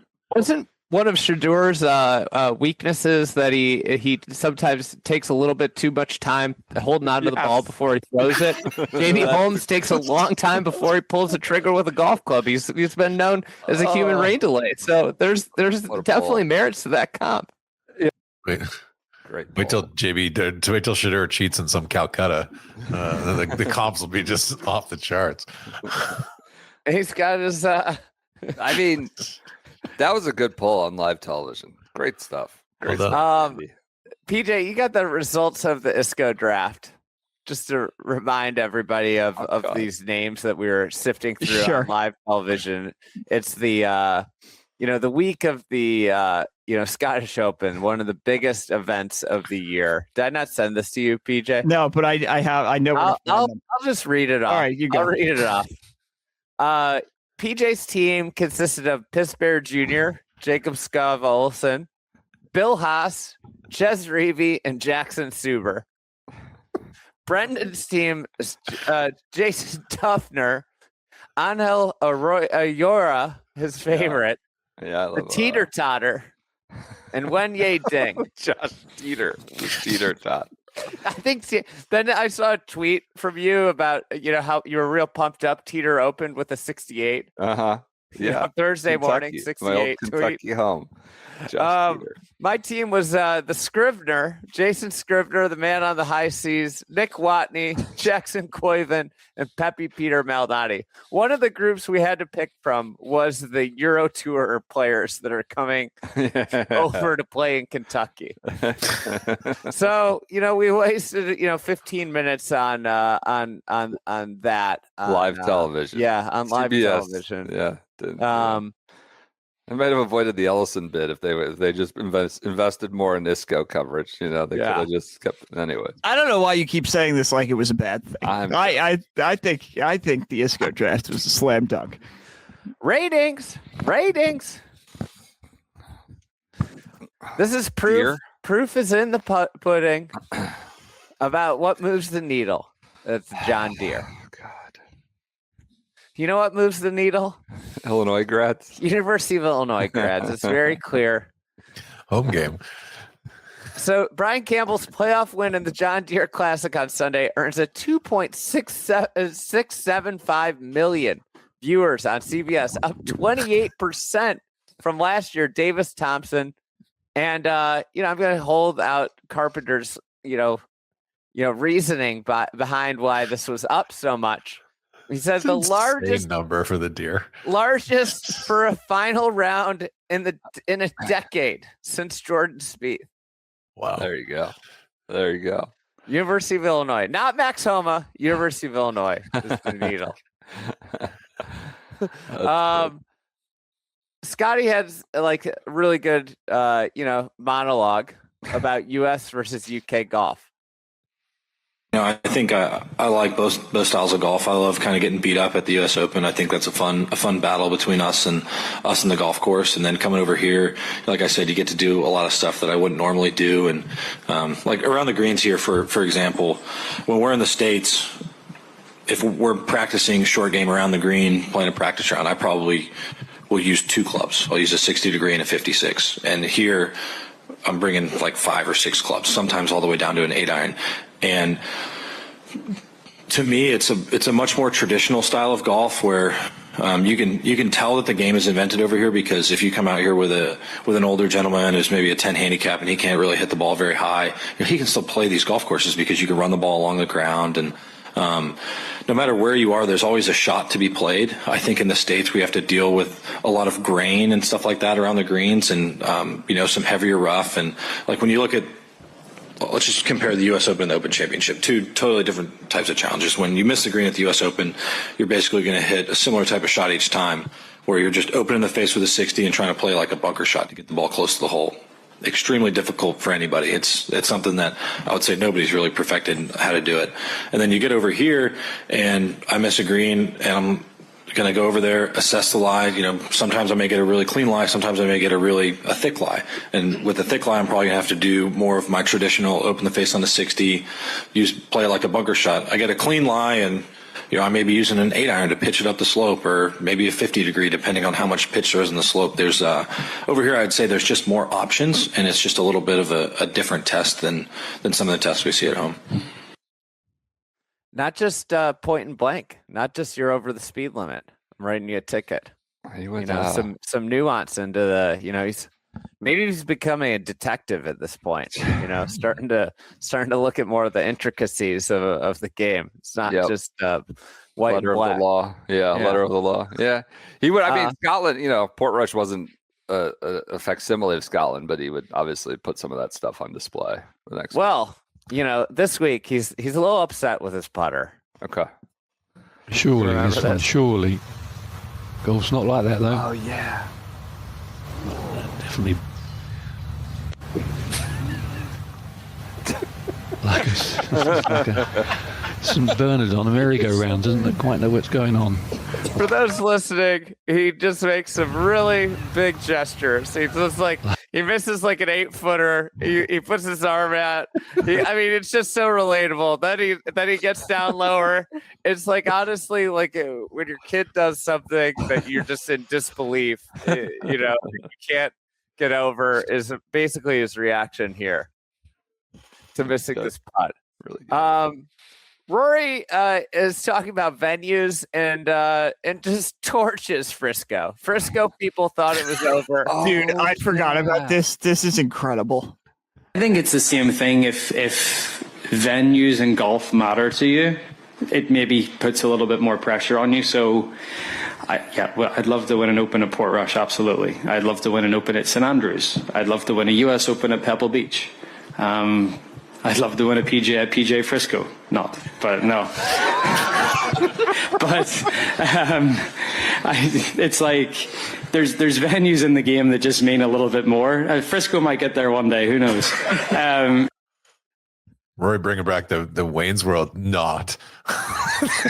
Or at even more that recently. Not tweeted that. Are we bringing not? Are we doing not again? Love not. It was so good. So get to the tournament. Gotterup takes it to Rory on Sunday. It was just super. It was a super impressive win from Gotterup. It had that feel that you see so often, where it's a guy who hasn't done. I don't want to besmirch Myrtle Beach the way Rory just besmirched Frisco, but the guy had won Myrtle Beach, and hadn't done a ton in his pro career. And it's the back nine on Sunday in a big tournament, and he just took it to Rory. But he also took his time. He was very deliberate. It was excruciating at moments how long he was taking. So much so that the final group is put on the clock. And it's, just a piece of adversity that the announcing crew could talk about him overcoming at the end of the day. He overcame his own slow play to get it done. The tournament had the second strongest field on the PGA Tour, only behind the Players. Brentley, obviously an astute, one probably the best in the game at covering amateur and college golf and knowing everything going on about these players. He had a great tweet about Chris Gotterup. Chris Gotterup, a true example of toughness, determination, and constantly working to get better. Gotterup started his career at Rutgers, where he played 4 years. He averaged 74.03 as a freshman and then was Big Ten Player of the Year as a junior. He was a good player, just not great. That is until he transferred to Oklahoma. What a shade at the Big Ten. Big Ten Player of the Year. He was a good player, not a great player. Guess what? Big Ten's where legends are born. He transferred to Oklahoma for his COVID season. Gotterup capped his 5th season with 6 top 10s in 7 events while winning the Fred Haskins Award as the National Player of the Year. However, he finished 7th on PGA Tour U, falling short of a KFT card. But Gotterup quickly made the most of sponsor exemptions, tying for 4th at the 2022 John Deere and eventually qualifying for the KFT finals that year. He didn't get his card then, but he only needed 2023 on the KFT to graduate to the big show. Last year as a rookie, he won at Myrtle Beach, but otherwise just had 3 top 25s. Gotterup was 5th on the tour in driving distance, but the biggest culprit was him ranking 163rd in strokes gained approach. This year, he's improved across the board. Now 110th approach and all the way up to 10th in strokes gained off the tee. The results have followed as he now has 10 top 25s this year, including 7 since April. The U.S. Open, which he qualified for, was among them. And on Sunday, the 25-year-old Gotterup notched his biggest win of his career at the Genesis Open. He got really emotional after, just talking about like why you play the game. This is all the work goes in for. The end of Brentley's tweet. Sorry, I had a sidebar there. We'll see him next week at Portrush and likely on the big stage for years to come. Obviously, he played great at Portrush too. This was kind of like his big, Ryder Cup dalliance, and maybe he should have been on the team. Honestly, might have fit well there. Could have been useful. Stefan Schauffele speaks to the times. Oh yeah, this was quite a forewarning. Clayton's dad. Quite a forewarning. Tom Kershaw. So he goes, do I miss the PGA Tour? No, I'm not going to the Ryder Cup either. I'm afraid of what's going to happen in New York. PJ. I was there at Whistling Straits when they called Shane Lowry's wife a whore in front of him. I couldn't believe my ears. Then I saw what happened in Rome. That was utterly disgusting. Claiming this money bullshit, and Rory behaved disgustingly, in my opinion. Oh, yeah. It's only going to get worse. It's ruined my appetite for the Ryder Cup. It becomes unwatchable. So, just kind of, he told the future about what was going to happen. He hates the PGA. They hate the PGA. I don't think Stefan is a big PGA fan. And then Rory behaved disgustingly. I forgot about this. He also discussed Xander's $150 to $200 million LIV offer, adding they could have doubled the money and we still wouldn't do it because of the world ranking points. I want to be really, I know we talked football at the beginning of the show, so I just want to be sure we give our time. I'm going to start the clock here. Siri, set a timer for 1 minute. Nico Echavarria made his presence known at the Scottish Open, not for doing anything spectacular. He got a hole-in-one and won a car. So he a Genesis, I assume. Yeah, it was a Genesis. He went to Genesis for getting a hole-in-one. Do you guys have anything you want to talk about? We still have 33 seconds left of Nico Minute. I mean, look at the form on this high five here with Tommy. He just goes right up, meets him at the apex. Good, looks like good contact. I mean, how great is that to make your hole in one, win a car with one of the great guys on the PGA Tour playing with you there? Didn't Nico miss out on the Masters? He could have done what Gerard did, but he chose not to. He might be just on the wrong side of the 50. Could be. I could be wrong. Yeah, he can play his way in January. There's still time. He lost in a playoff in the Sony. He's a Sony guy. Bona fide tour pro. All right, that does it. 1 minute is up. Nico Minute has been satisfied. Talor wins LIV Andalusia, his 4th LIV win. One of the great LIV careers that, we'll be thinking, 20 years from now, we'll be telling our grandkids, maybe 30 years from now, hopefully, we'll be telling our grandkids, you won't believe how good Taylor Gooch was on LIV. I think that was sneaky, kind of a fun finish, that Valderrama one. That's all I'll say. I enjoyed watching that Talor win. But anyways, go ahead. We should have asked Rory about the asterisk that Talor put on his Masters win. I forgot to bring that up. They applied for OWGR status too. Yep. So this is when they've formally now applied for OWGR status. I believe for the first time. No, they withdrew it, right? Yeah. They just in, out. Yeah. Lottie Woad almost wins the Evian, but the Evian delivered like a crazy finish. Nuts. Grace Kim wins the Evian in a playoff over Gino Thidikul, who is the #1 player in the world. and this is like, everybody's like, Gino needs to win a major, blah, blah, blah.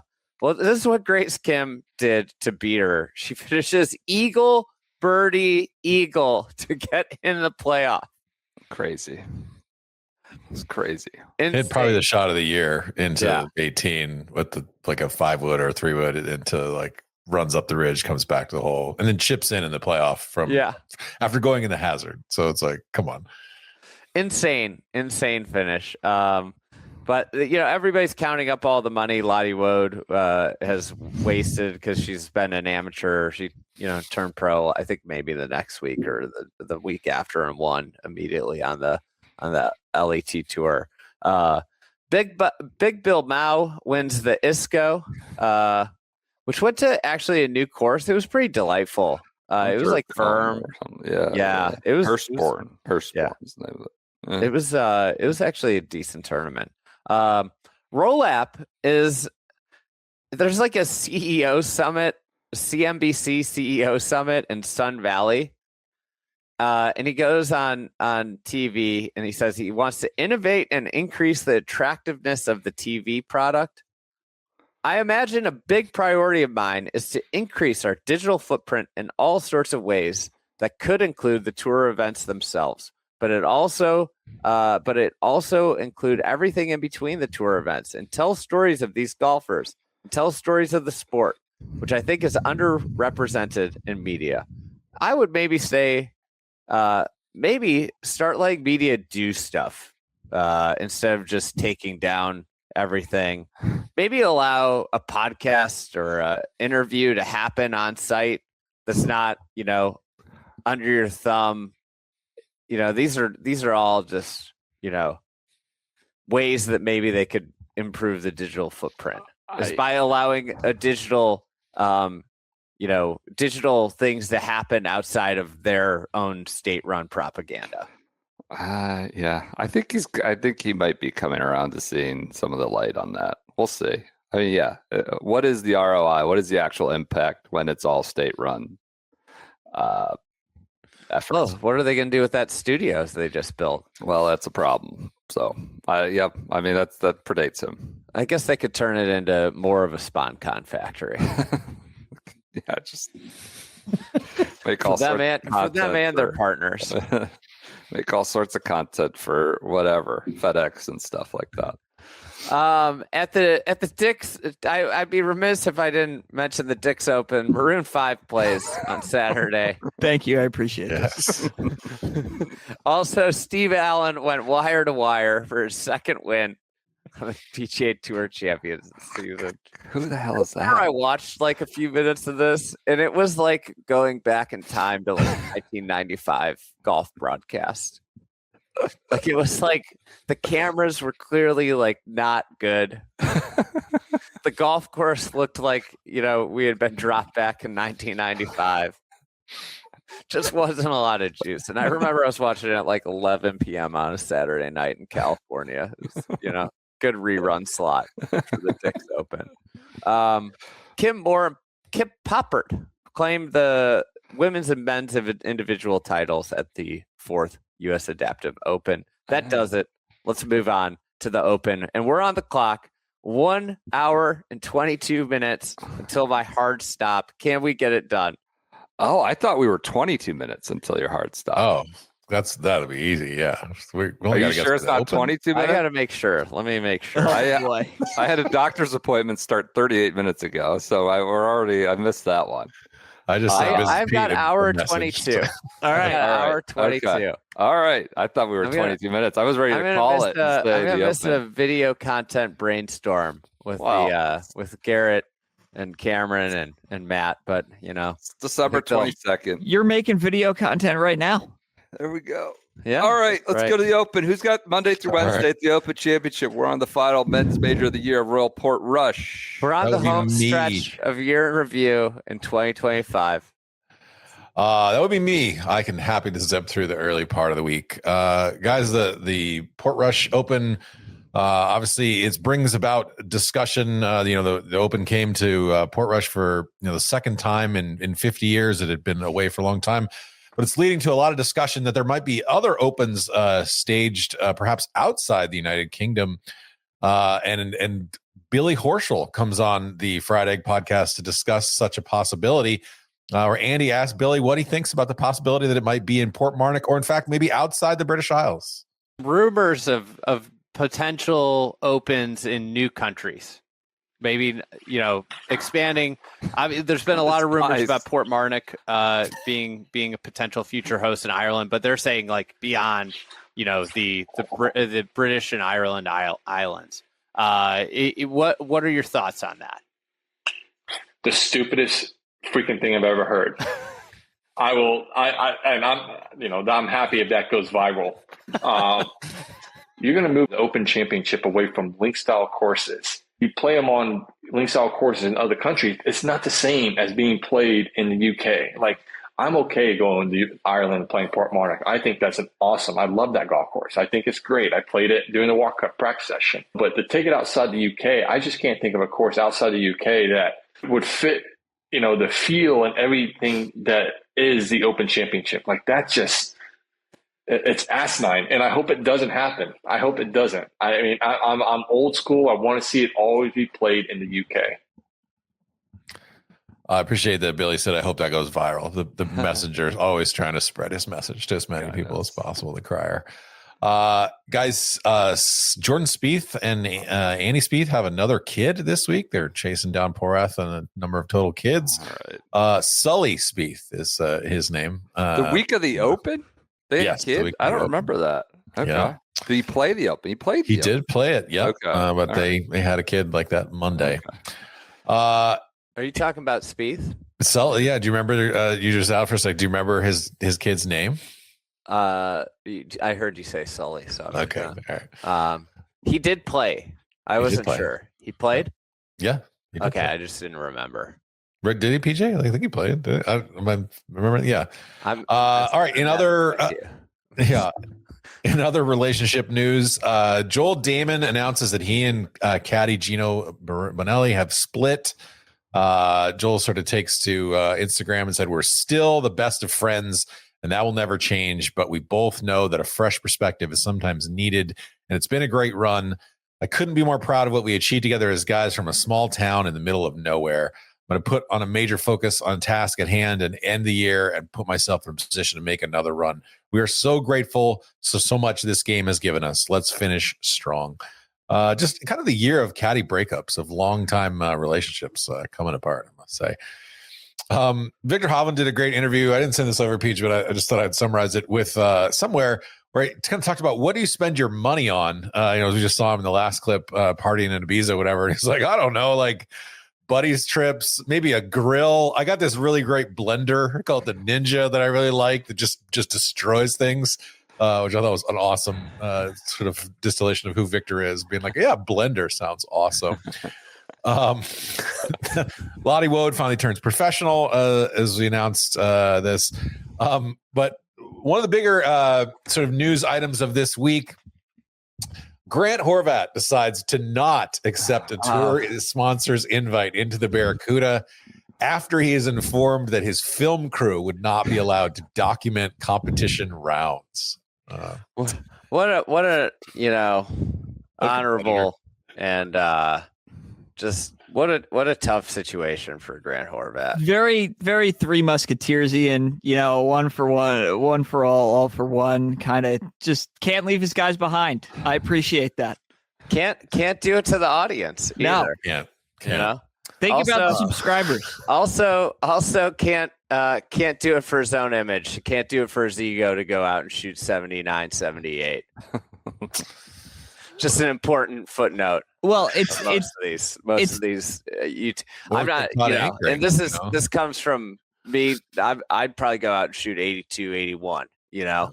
But the reality of all these people is they're very terrified to put a number next to their name. Well, the good thing about the CUDA is that it's points. That's right. So you can still get points for that.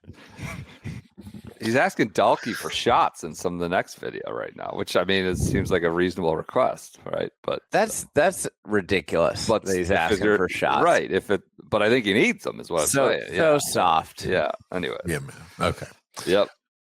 In other influencer news, Bryson said this week that he thinks someone needs to do a study about the wind in Ireland because it's just much heavier than other places. No one's ever studied how heavy the wind is. Oh my God. And he reveals that his dream would be to have like a 400-yard like dome that he could do testing in, just hit all kinds of shots and have giant wind machines that would blow the ball left and right. Like an airplane hanger. Yes. Like we need a giant wind tunnel. We need to make this. Oh, that was very much like stoned conversations. You know what we need, bro? It's just a giant airplane hanger. Bryson. Go Crushers. In Portrush, the restaurants are called out by the local media for price gouging, which I thought was delightful. The Ramor Wine Bar takes a lot of heat as they have sort of doubled the price of their chicken pasta chili, which makes a lot of people upset. Their pizzas gets doubled in price, and they had to sort of kind of regress here and say that they had listened to feedback after the BBC got involved and shamed them that they were reducing their prices somewhat closer to paying after being accused of some price gouging. We'll get to Scottie a little bit more in a sec, but a brief visit again from the Fair Police and talking about the bunkering at Royal Portrush. He says the pot bunkering here is very different from all the other links courses that I've played in terms of these bunkers. I think it's going to be quite rare for you to see guys with 1 foot out of the bunker with their knee up on the side. Whereas I think there's a lot more slope in these bunkers where the kind of ball funnels to the middle. I would argue that might be a little bit more fair than 2 guys hitting a similar shot and one guy has to put it back in the bunker and the other guy has a clean lie. Yes, it's very important for golf to be fair. I remember sitting in this press conference, and every time you use the word fair, a couple of our, mischievous fellows in the media center would like turn toward me like I was a part of the problem and like smirk. And everybody in the media center, not everybody, people in this press conference had these shit-eating grins. I'm just trying to listen to Scottie when he used the word fair. It was like this buzzword everybody turned on. Bryson, again, in more influencer news, has asked, why he cares so much about, his prepackaged videos and whether stunt videos can have, a positive effect on the game of golf. He says, I personally care about the game and the health of the game. And as time goes on, I'm not going to be here forever. I mean, he did say he's going to live to be like 120, but that's not forever. What footprint do I want to leave? I think it humbles me and almost makes me more passionate about what I'm doing off the professional golf course. That's what continues to inspire me, continues to make me want to go film content and create and be the person that I know I am. In other news about people who are not particularly well liked or loved at the moment, Oakmont announces that they have banned Wyndham Clark from their property. In a letter to members, it says, "Dear fellow members," this is from the president, I believe, "several of you have inquired about the situation involving Wyndham Clark and the steps being taken in response to his recent behavior. Following multiple discussions with the USGA and the OCC board, a decision has been made that Mr. Clark will no longer be permitted on Oakmont Country Club property. This decision will remain in effect unless formally reconsidered and approved by the board. Reinstatement would be contingent upon Mr. Clark fulfilling a number of specific conditions, including full repayment for damages, a meaningful contribution to a charity of the board's choosing, and the successful completion of counseling and anger management sessions. Thank you for understanding and your continued support." This is up there as for document of the year in golf. I mean, we need a doctor's Wyndham from your counselor that you're allowed back here. Just incredible. But guys, the real news of early in the week is, of course, the monologue that Scottie Scheffler gives in the presser this week. In his year of monologues, this is like his Christopher Walken in Pulp Fiction, or his James Earl Jones in Field of Dreams, or his Alec Baldwin in Glengarry Glen Ross. He is asked to sort of talk about, what it means to sort of win a golf tournament, and gets existential, gets going deep in this sort of Christian ethos of things. I think we'll just let this play here because it is kind of quite moving. It is something that I personally was in between jobs at the moment and was sort of resonated with the message that maybe your job shouldn't define who you are. I think it's kind of funny. I think I think I said something after the Byron this year about like it feels like you work your whole life to celebrate winning a tournament for like a few minutes. It only lasts a few minutes, that kind of euphoric feeling. And like to win the Byron Nelson Championship at home, I literally worked my entire life to become good at golf, to have an opportunity to win that tournament. And you win it, you celebrate, you get to hug my family, my sister's there. It's such an amazing moment. And then it's like, okay, now what are we going to eat for dinner? Life goes on. Is it great to be able to win tournaments and to accomplish the things I have in the game of golf? Yeah. I mean, it brings tears to my eyes just to think about, because it's literally worked my entire life to become good at this sport, and to have that kind of sense of accomplishment, I think is a pretty cool feeling. To get to live out your dreams is very special. But at the end of the day, it's like, I'm not out here to inspire the next generation of golfers. I'm not here to inspire somebody else to be the best player in the world, because what's the point? This is not a fulfilling life. It's fulfilling from the sense of accomplishment, but it's not fulfilling from a sense of like the deepest, places of your heart. There's a lot of people that make it to what they thought was going to fulfill them in life, and then you get there and all of a sudden you get to number one in the world, and then they're like, what's the point? And I really do believe that, because what is the point? You're like, why do I want to win this tournament so bad? That's something that I wrestle with on a daily basis. It's like showing up at the Masters every year. It's like, why do I want to win this golf tournament so badly? Why do I want to win the Open Championship so badly? I don't know. Because if I win, it's going to be awesome for about 2 minutes. And then we're going to get to the next week, and it's going to be like, hey, you won 2 majors this year. How important is it for you to win the FedEx Cup playoffs? And it's just like, we're back here again, So we really do. We work so hard for such little moments. And, I'm kind of a sicko. I love putting in the work. I love being able to practice. I love getting out to live out my dreams. But at the end of the day, sometimes I just don't understand the point. Because I don't know if I'm making any sense or not, but am I not?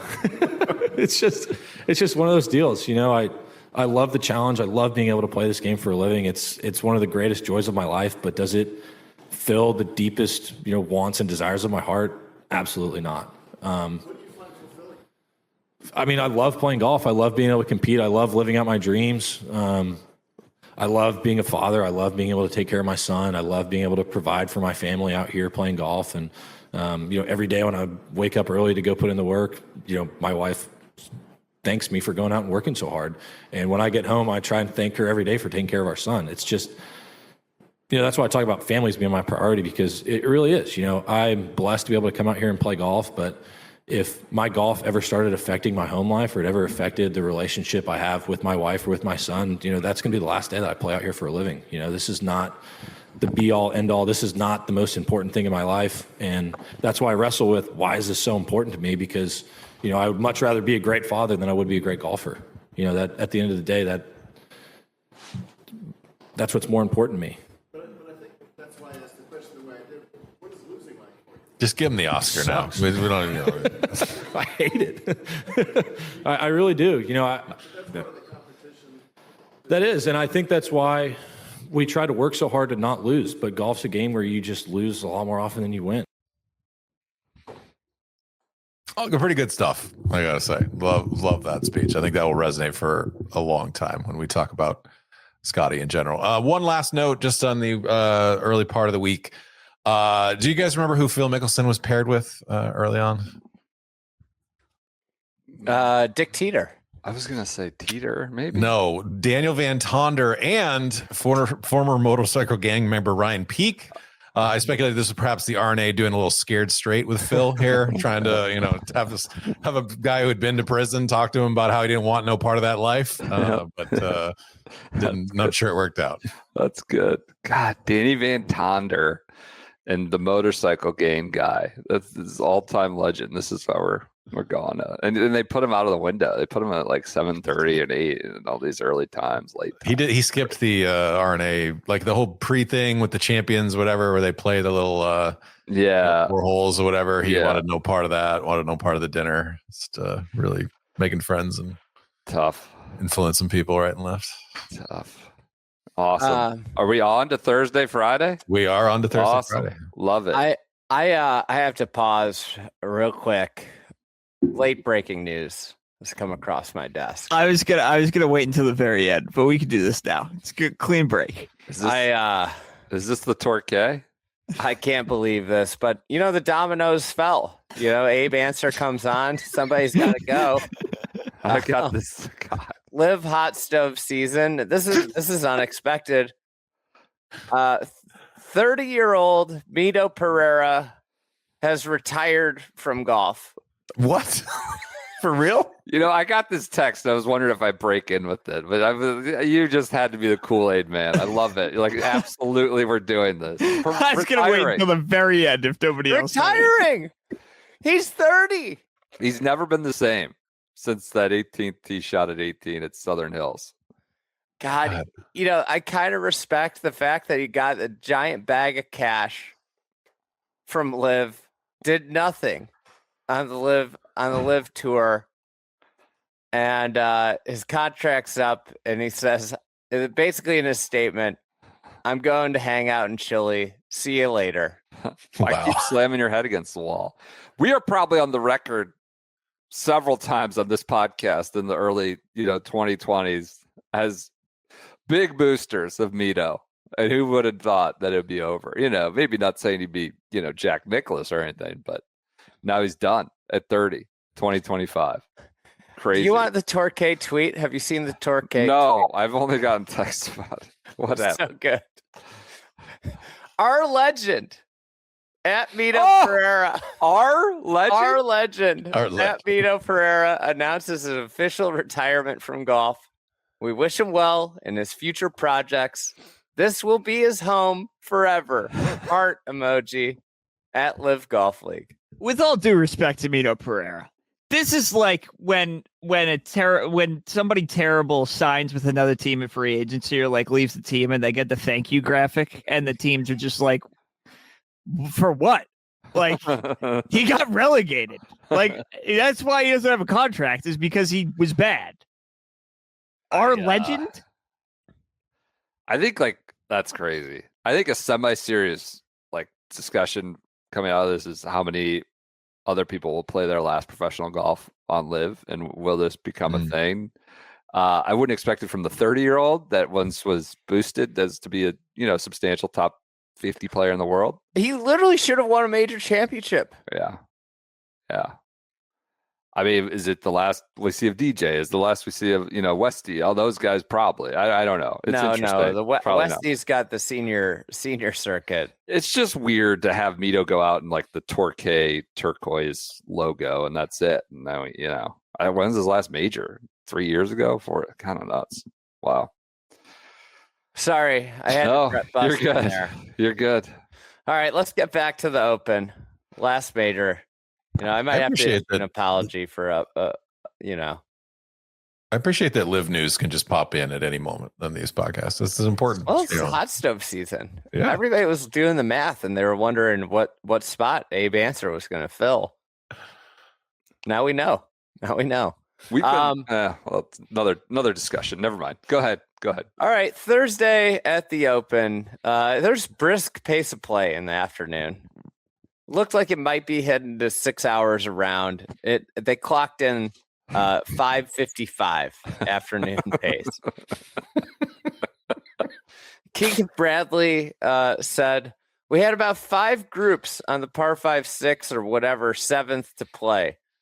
We had long waits on all the par 5s. It gets windy like this, it gets backed up." 6 hours. The leaders after day one.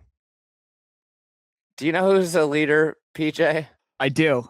I do know. PBJ. Fitz Barrett Jr. is one of the leaders. I will say, this in terms of the Golf Channel games, they had really chesty intros for all their players. And we got to Haotong Li, and it was like 2013 President's Cup, I think.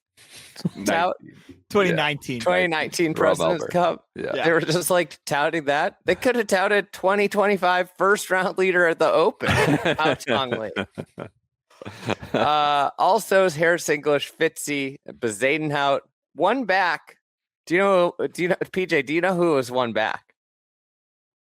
I don't. I have no idea. Well, you've got the graphic ready to go. Matt Jordan. I didn't know he was only one back at this point. Matt Jordan is one back. PJ and I were left home. Brendan just went to Northern Ireland without us. Yep. We were left to fend for ourselves. I think we had the greatest week possible. I think it was the best thing possible for the sake of this show. PJ and I would have like hour and a half calls while the coverage was going on, while we had been up since weird hours in the morning. And we would just be doing nonsensical graphics about storylines that nobody cares about was the theme of it. So this one, obviously, Matt Jordan shoots 3 under, and he's got a 3-shot lead on his goal of par, even par, the ultimate test. He's one out of the league. KBV, you missed a very, very big pre-tournament storyline. Okay, and I know you might have cut it down trying to get us in before the clock. Yeah, you missed Joseph describing downtown Portrush on Portrush's downtown Portrush on TikTok and becoming a local celebrity. I mean, I didn't check the TikToks. That's a big hole in my resume. That's when you said Portrush local restaurants, I thought it was going to be we're reporting celebrity sightings of Joseph Lamagna. I cannot overemphasize this enough that literally everywhere we walked around town for the rest of the week, they'd be like, well, look, it's the clown from TikTok. They referred to it as downtown Portrush. I cannot exaggerate it. Like these 20-something, these TikTokers, these teens and 20-somethings would laugh when they saw Lamagna coming down the street. And they were mocking TikTok stuff. It was like, talking like American, like, oh, the spaghetti at Remor. Like they were mocking him. They were mocking him. Oh, it was so good. Hey, what's up, everybody? I'm just here in downtown Portrush, and it just became a thing for the next 8 days. Incredible. Scottie and Hatton are 2 back. Lamagna, I aforementioned Lamagna in the newsletter, or I think this was the newsletter. It's far too early to begin talking about Scottie Scheffler adding a 4th major championship to his resume this week, but the week couldn't be off to a much better start for him. Kept the ball in play off the tee, ranked 3rd in the field in strokes gained approach, and has only one player in front of him on the leaderboard who is ranked in the top 50 of the OWGR, and that's number 19, Harris English. Important footnote, who also is in the house and lurking at Portrush? Lee Westwood. That is right. Lee Westwood is in at 2 under. Important historical footnote. This is the man that likely would have won the last Open championship at Portrush had he succumbed to scummy, unplayable lie drop. That jumping so far from point A to Z. Would have won. The rules official was begging him to take, but he said, no, I would never play that. Yeah, it wasn't the 10 footers that he missed. It was definitely that one moment. Well, the other thing he did was he went out into a rainstorm without a rain jacket. That was the other thing that he did that year. Honorable. Scottie gets a little chippy with the journalists.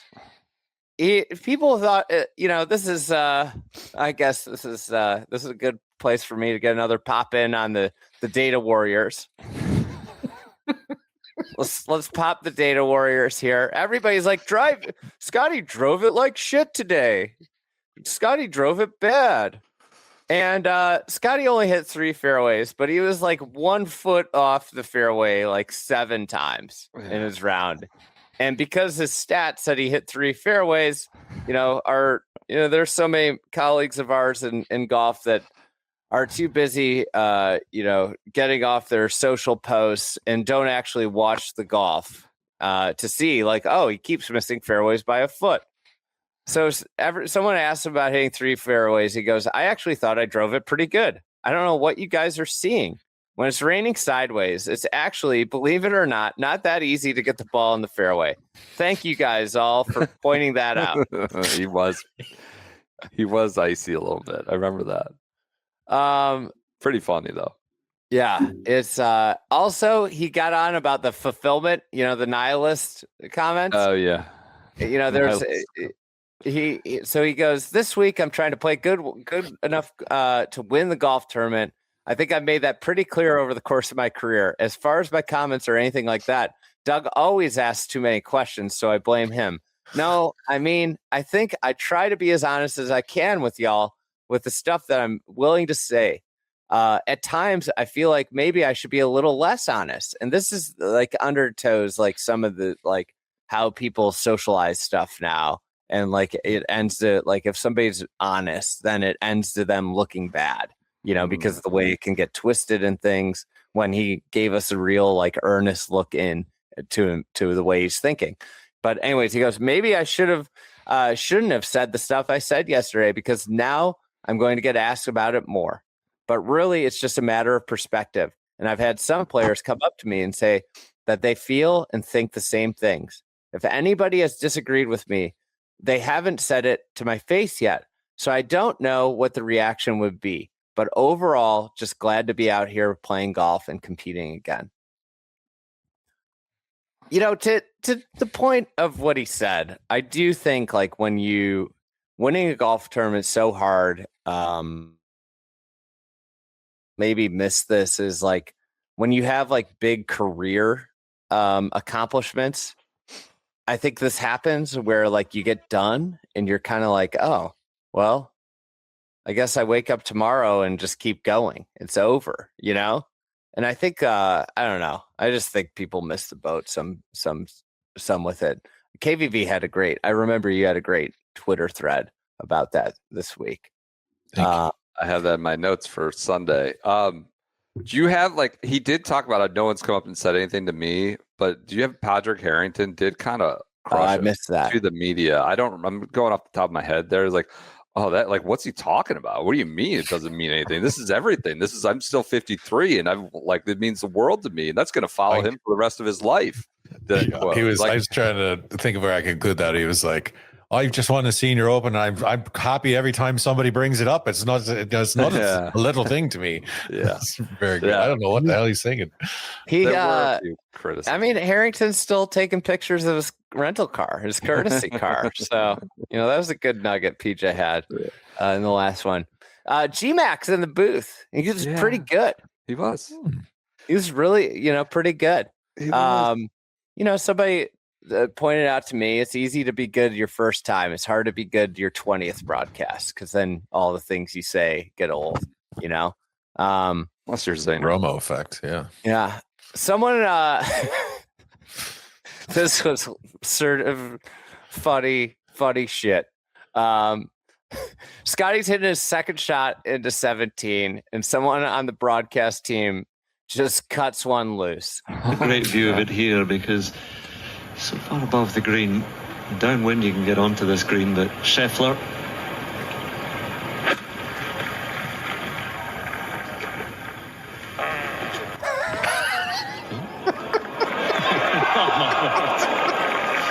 What are you laughing? The best is at the end, like they're laughing on air, and the announcer's like, "What are you laughing about?" They just like can't even stop. What are you laughing about? There's so much to say about that shot. The sound off the club face. Oh, it's extraordinary. Let's stick to the golf. Bryson is struggling. Claire Rogers, just great tweet.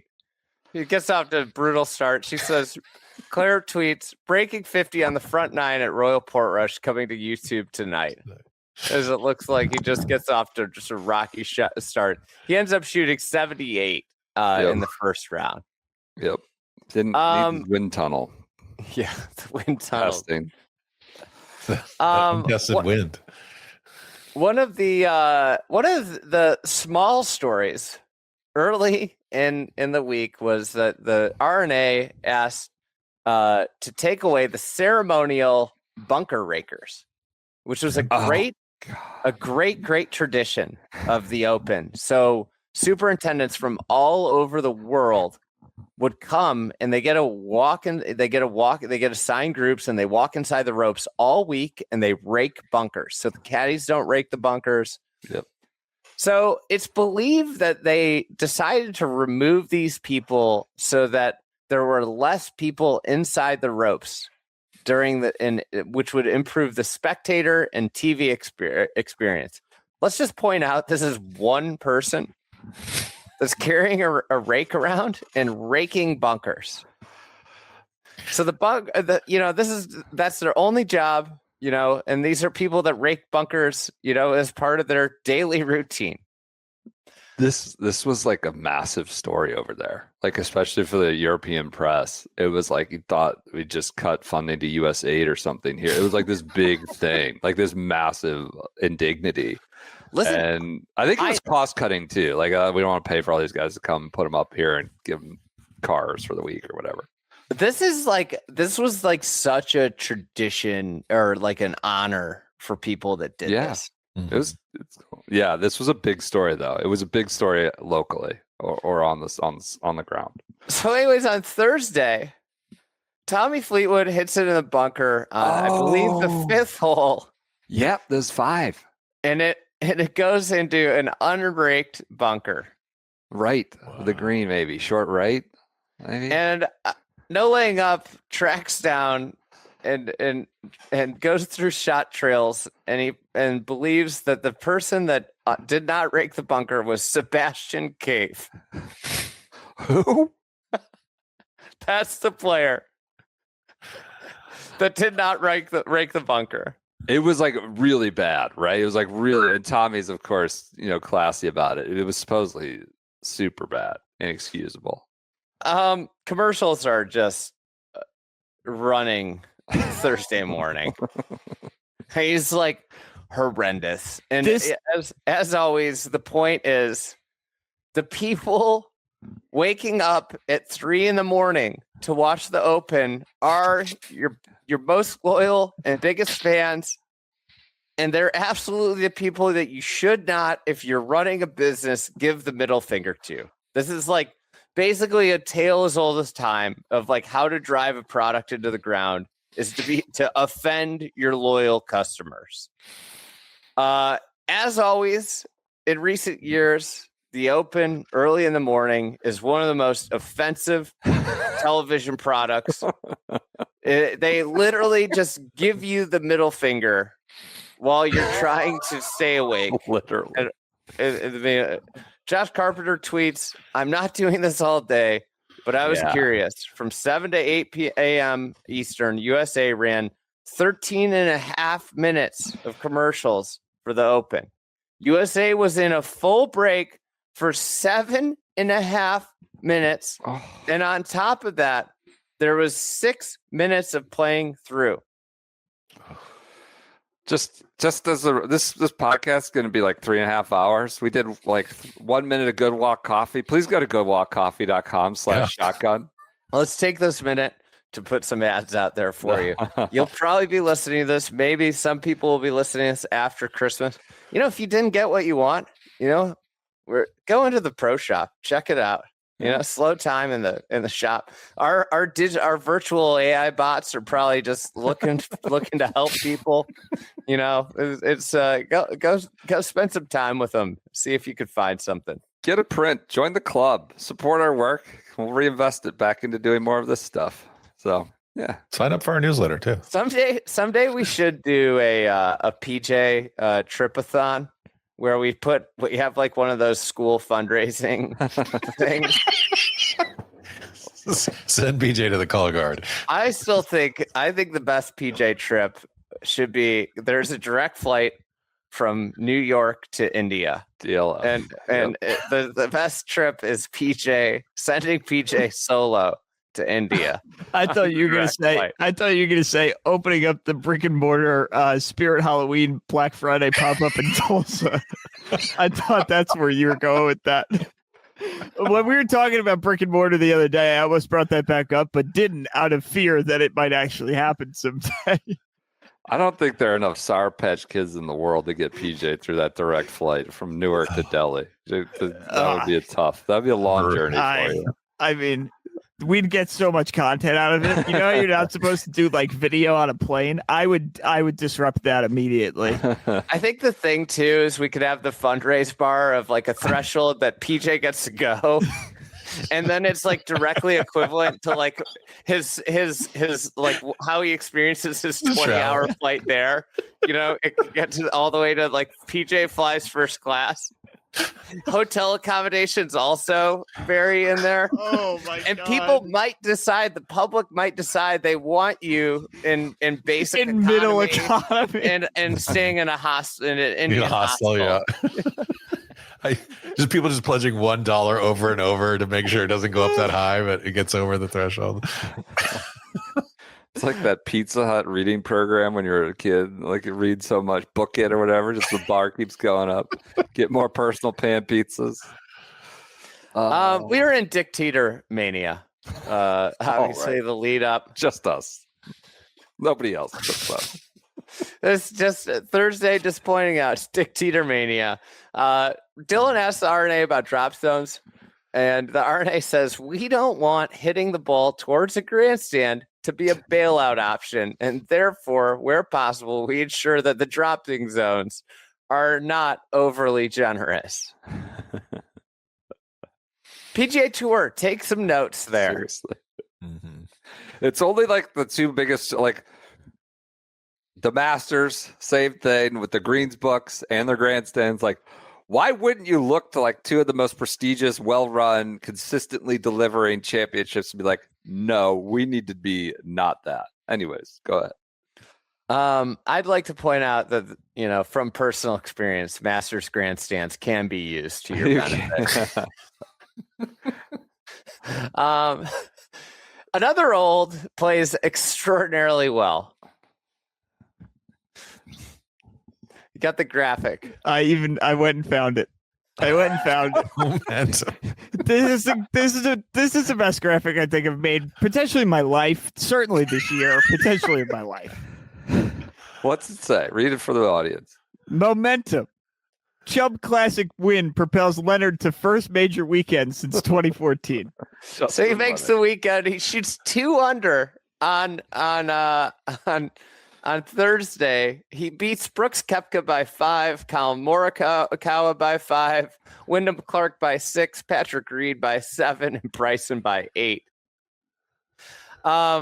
Someone whistles in John Rahm's backswing on Thursday. What?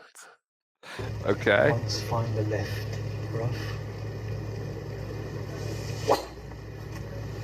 Really? Whistling, right, great time. Somebody behind him. I missed this entirely. Very smart. Really? Just play it again, PJ. Let's try and keep it. It's so good for the listeners. Really? Whistling, right, great time.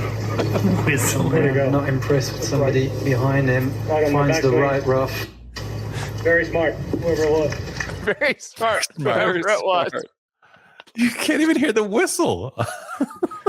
I think Angry Rom's got to be my favorite hot mic, even more than Hatton. Rom like takes it personally. Hatton is like a curse the world. Rom takes it like dead ass personally. Yeah. Rom gets grumpier on Friday. PJ, do you have this? Wasn't it? Oh, it continues that reaction.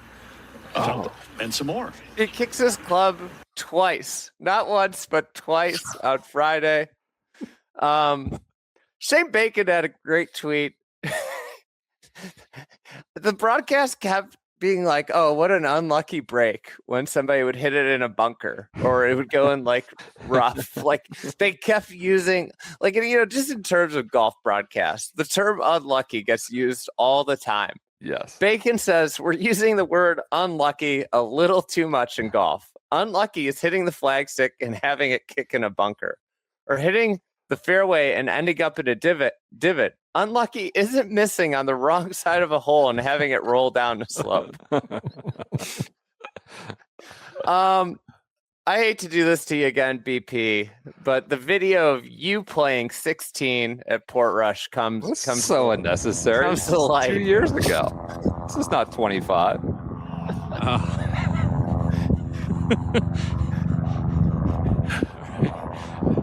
Comes to light like it was unearthed by like Woodward Bernstein or something here.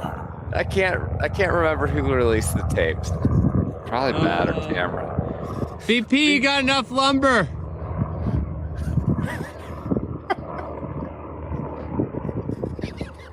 Not a bad place. That's up the angle here. Just got to question whether you want this long of a second into the par 3. Did my guy dirty.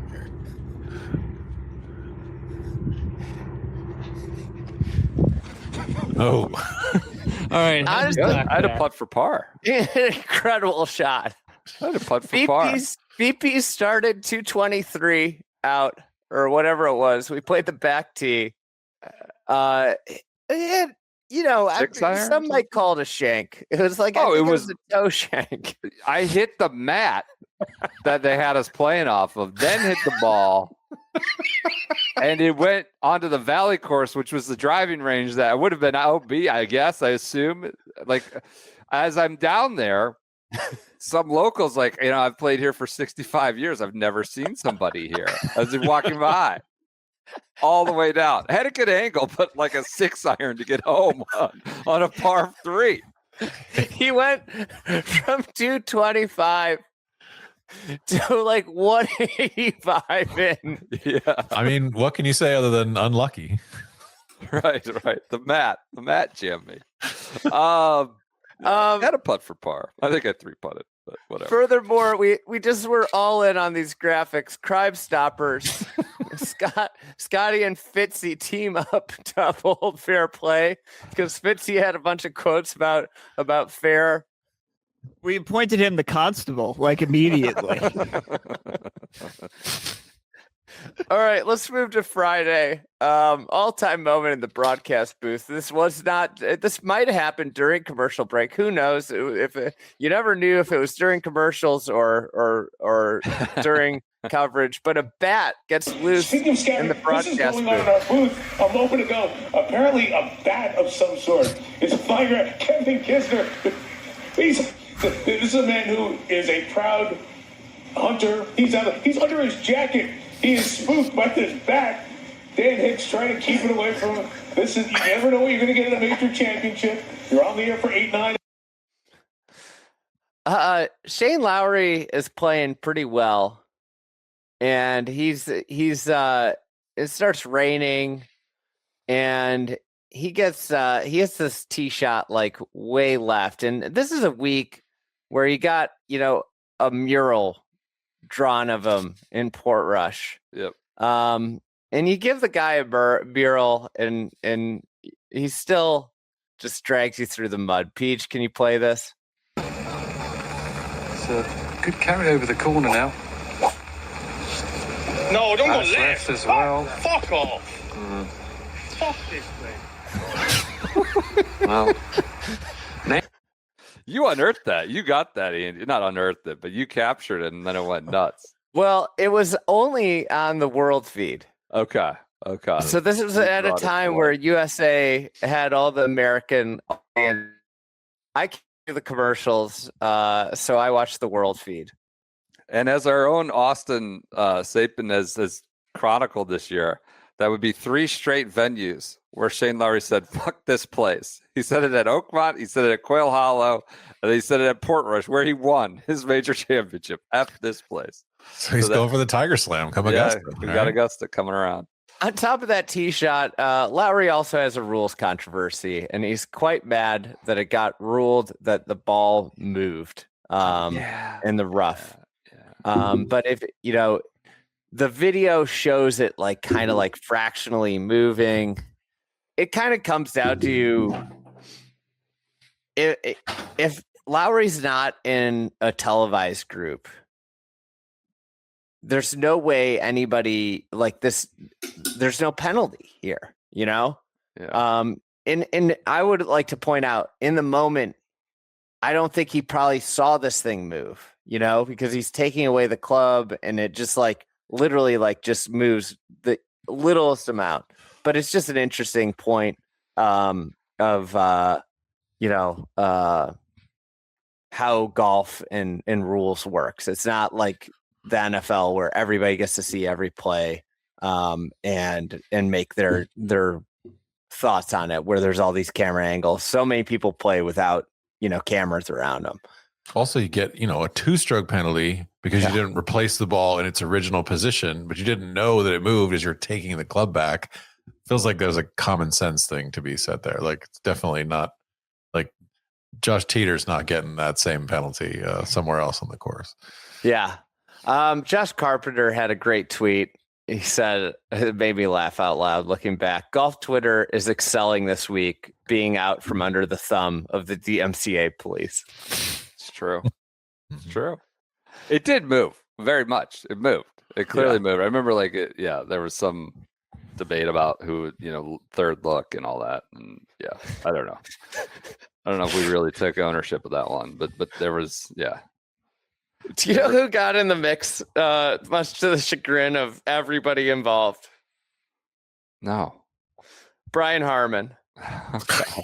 That's right. Everybody's like, oh my God, he's coming for another one. He also got asked one of the most preposterous questions ever in a press conference. Do you remember this? No. Was it about hunting again? It was about hunting. But you do know when someone says, what did you shoot today? They mean golf score. What? Did they like talking about like squirrels and deer? Oh my! And he goes, yeah, I'm aware of that. I'm a very compartmentalized guy. I'm not thinking about hunting when I'm golfing. I'm not thinking about golfing when I'm hunting. I had to learn this whole lesson the hard way in Liverpool, whatever, when he won. And I kind of made fun of the English press a little bit because they were just like, absolutely just could not, they're calling the butcher of whatever it was, the British butcher or whatever. And he they consider hunting like that, like animal torture. Like it is just such a different perspective than y'all Americans. The way that we view hunting and stuff everybody was pretty clear. Like, I'm not a hunter. I'm not like a, camo wearing dude, whatever, but hunting just like super normal to me, even as like a kind of far left person. And like the British press just absolutely thinks it's like barbaric, which is fascinating to me for a country that like invented fox hunting. I'm gonna there he is again. Pick up the pace here because I'm looking at the clock and I'm worried. Okay. And we're not through Friday. Cam Smith misses all 4 cuts at majors in 2025. Bryson shoots 65 to make the cut. A Herculean appearance. A Herculean, comeback. I wanted to note this is when the Coldplay concert thing was going nuts with the guy and his mistress on the screen. That was just a humorous flash moment in society. BP, I was going to read this, but I'm not now. You wrote an awesome piece about the Rory crowds and how incredible they were.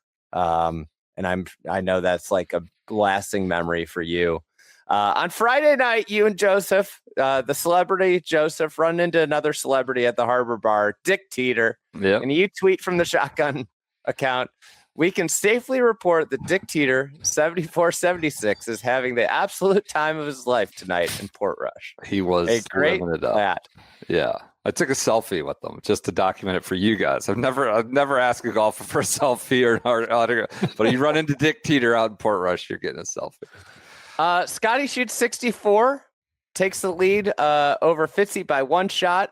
Smiley has a hot mic situation. Oh, yeah. Dan, I can understand why this is one of the more difficult holes today at this whole location.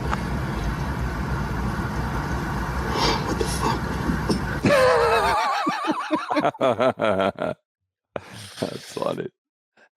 JLM wrote a great piece in the newsletter, that same newsletter. What a banner newsletter. Where he got some top tracer data. Yep.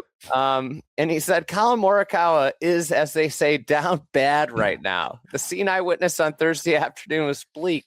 After shooting an opening 4 over 75, in which he lost more than 2.5 shots to the field with his irons, one of the best iron players headed to the range for some work with his swing coach. Throughout the session, Morikawa outwardly showed frustration, periodically stepping away from his stall to collect himself. Here's some numbers behind that range session.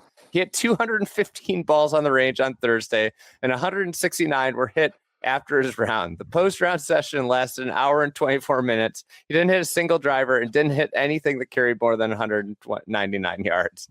He compared this to Scottie, who had like 25 balls or something. We had some great data.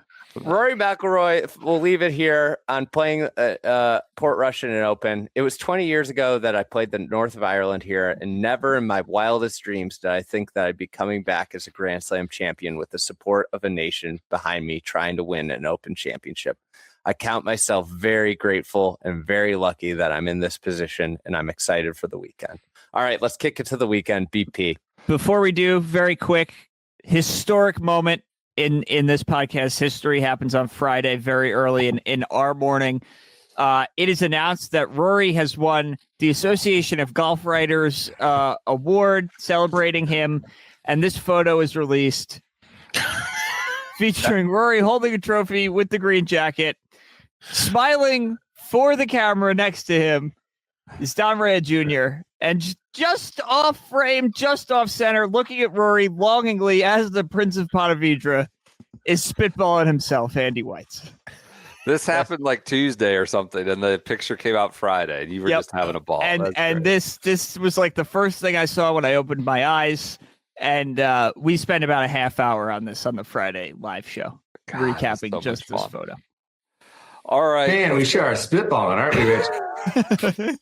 Let's get to the weekend. I remember like this is like a victory march for Scottie, right? And like that Lowry thing was a lot of drama. The ball moved. That became like, all right, we needed something like a dog with a bone. That became like a big drama over there.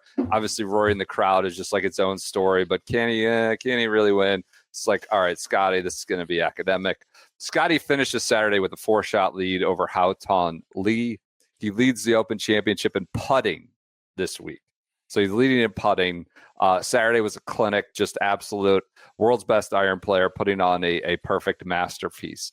Lamagna writes, golf is a crazy game full of surprising twists and turns. This tournament is not over, but nobody eliminates surprising twists and turns like Scottie Scheffler, who is staring down his 4th major championship win in 4 years. Barring extraordinary developments or a run-in with Constable Gillis on the way to the golf course tomorrow, he'll be your 2025 Open champion golfer of the year. He arrives Saturday in an FDNY hoodie and a gym bag. Claire says when you just get out of pickup basketball at the YMCA. It's a very just, some of these guys will plan their arrival. It's nothing like, Caleb Williams or somebody walking into the locker room in his outfit. Just a over-the-shoulder gym bag and an FDNY hoodie. Justin Leonard. We wrote nicely about Justin Leonard, who had another solid round. He talked about he's averaging 268 yards off the tee. He goes, I couldn't do this it has to be a links course because I'm landing at 250. And if it was anywhere else, I need that like 20 yards of roll. I need that 20, 30 yards of roll. I'm dead last in the field, 30 yards shorter than the tournament average. Asked about which holes present the biggest challenge. He said, there's so many. Golly, there's so many. I guess 11. Everybody's going over the corner. I got to go out left. Lamagna, I can't remember the question. Asked him something ridiculous about like, do you think you could win? And he started laughing. Like, I'm not even indulging. He just your would not take question. the bait. It was so good. It was so good. Scottie Scheffler hits it into 16, like incredible coming down the stretch, just to birdie it for the 3rd straight day. It's a shot into 16. I forgot how he birdied that every day. He parted on the last day, but like stress-free, I believe, if I recall. But yes, the shot, I don't know. Pick your beauty pageant winner. The shot on Saturday was amazing into 16. To Andy's joy, Lee Westwood ties the record for the lowest back nine in Open history. 29, 6 birdie 29. The previous 29 was by Ryan Fox at the Portrush Open. So he goes 40-29 for a tiny little 69 for West. I think I made the worst piece of content of the year for the SGS when I made my reel about Westy. What'd you do? People were so confused as to what it was. He edited a slideshow to set to Lady Gaga, "I'll always remember us this way," like within the Instagram app. And it's like, I mean, it's just jarring. And I'm not saying anything I make is actually any good, but it was like, it was so bad that it was good. No, it went over everybody's head. It was, he just told me, he's like, "I'm going to do this." And I was like, okay. And then I just see it later. And he was like, "Yeah, that was pretty terrible." I think I did it before I had like date night or you did it in like 5 minutes with my wife, and I was like waiting to leave, and I'm like putting the finishing touches on this stupid reel. It's funny. Robert McIntyre is particularly testy on this Saturday. He has one where he just tomahawks his club down the fairway. I believe this was 5, maybe. Just chucks it like he's in the. It jumps like 30 feet in the air off the turf. Then later on, closer to the back 9, 17, maybe, he snaps the club right into the bag, whips it into the bag. So that was some highlights. People, there's a little more wind, but still relatively calm getting to people. The broadcast says Bryson has been put on the clock, and he's allegedly pretty upset about this or bothered about being put on the clock. He's asked about it after the round, and he says, the fix is simple. It's not difficult at all. You just need to time every single player for every single shot, as opposed to an all group timing, I think is what he's suggesting. Who would suggest that before? You've done it at Pebble. You did chime in. I found it's like, I did this at Pebble when he was really slow. He was really pissed about it. He's gotten much better. He does say, like, look, I'm really slow putting, but I think everywhere from tee to green, I'm fast. Compares himself to DJ that way. He just says it's very simple, not difficult, but they're scared to do it because they don't want to expose people. Just not wrong about that. Yep. Quick Rory scene stuff. He bombs in a birdie at 1, and people go nuts. So he started the day like 5 or 6 back from Scottie, but they're like, they're hoping against hope. Did I send you any assets for this PJ Rory? He obviously makes an eagle at 12. And says it's one of the coolest moments I've ever had on a golf course. He was 3 under through 4. There's just millions of people, or not millions, thousands of people following him. The big bomb at 1, the tee box at 2. There's just like all these people below him in the dunes. I wrote the scene. I don't need to go into it too much. Apparently, the broadcast though is jamming him. There were a lot of angry tweets about show Rory's 3 under through 4. We can't get him. He's getting closer than the Eagles 12. And it's just like he said, it's one of the coolest memories he'll ever have on a golf course. He's really hot, but it's like still Scottie, right? It's like they're hoping against hope. Can he get close? This was where he hit it right of 11, and his recovery shot unearthed a ball that had been embedded. So 2 balls pop up. It's like so bizarre, just absolute catnip of the year. Yeah, like the slow-mo, it's wild. Like he goes down to get his ball, and there's some ball below the subsurface or the surface of the earth, and it pops up. It's kind of insane. Everybody, and initially upon first viewing, you're like, did he just like pick up his ball, duff that ball, or get under it? Like, what just happened there? Because his ball's like at his feet, but it's a second ball that came up from some tourist who left it there. What else happened? That's enough Rory scene. Just obviously being there, and I wrote about it. I think we tend to overplay the crowd stuff when you're on site, but that was as unique as it will, as I will ever get. It just feels like a literal, like every single person there is rooting for one thing and one outcome. My wife had never been to a major championship round, and so we were there for that, and I took her out, followed Rory for that, and that was pretty cool. way to introduce your spouse to professional golf. I would imagine. Maybe Yep. I will just redirect you to the writing and pods from that. Justin Rose got a case of the shanks. Just incredible reaction. He shanks it right into the crowd and like, oh my God, sorry. Like Andy got this on video, I believe. It was hilarious. Justin up the 8th. Oh, no. Oh my God. Oh, dear. What a top bloke. That's why he's Sir Justin Rose. He would shank it again, like an hour later. He goes, oh my God, I did it again. Do you have that, PJ? Yes, he does. Speaking of Englishmen, Justin Rose. I've shanked it again. Oh my God. Shanked it again. Well, you heard him say shanked it again. But the first one, Andy's like, that's like the most relatable moment. Like you snipe one into like the driving range or the patio, and you're like, put your head in your head. I don't know if his reaction was so good. Oh my God, Oh, I checked it. Oh my God. Scottie is just in full flight. His shot into 6 got like rave reviews from you, from everybody. Like that's one of the coolest shots. Obviously, challenging par 3 is like a low flighted shot to the into back 6. right. Yeah, it was just unreal. Sick shot for the ball knowers. That just like this guy's not going anywhere. Bones, speaking of a ball knower, is like we're going into the Tiger. We are invoking Tiger now with Scottie. This becomes a big thing for the next kind of day and a half. He says, when it comes to execution, the time to turn that switch on and hit quality shot, they're identical in that respect. Speaking of Scottie and Tiger, I never thought in my lifetime I'd see a player as close to Tiger as this man currently is. It blows my mind every time I watch him play. That's from Bones as he's in full flight coming down the stretch on Saturday. I sent you the shot into Calamity Corner. We don't have to play it. Birdie's at 3rd straight day. Wyndham, Oakmont's come on and says he needs counseling and a doctor's note and community service and all these things. He shoots a 5 under 66 to move inside the top 10. He's been searching, obviously, but refuses to talk to media. Not yet. He will on Sunday. We tweet a picture, the selfie of me out with Dick Teeter late on Saturday Night Live show. Let's get to Sunday. We lead it off. Scottie's obviously got a 4-shot lead over Hao Ton Lee in the final group. Early in the mornings, there's the fireball himself. Sergio Garcia's on the 2nd tee and just snaps his driver. Some good old Sergio antics.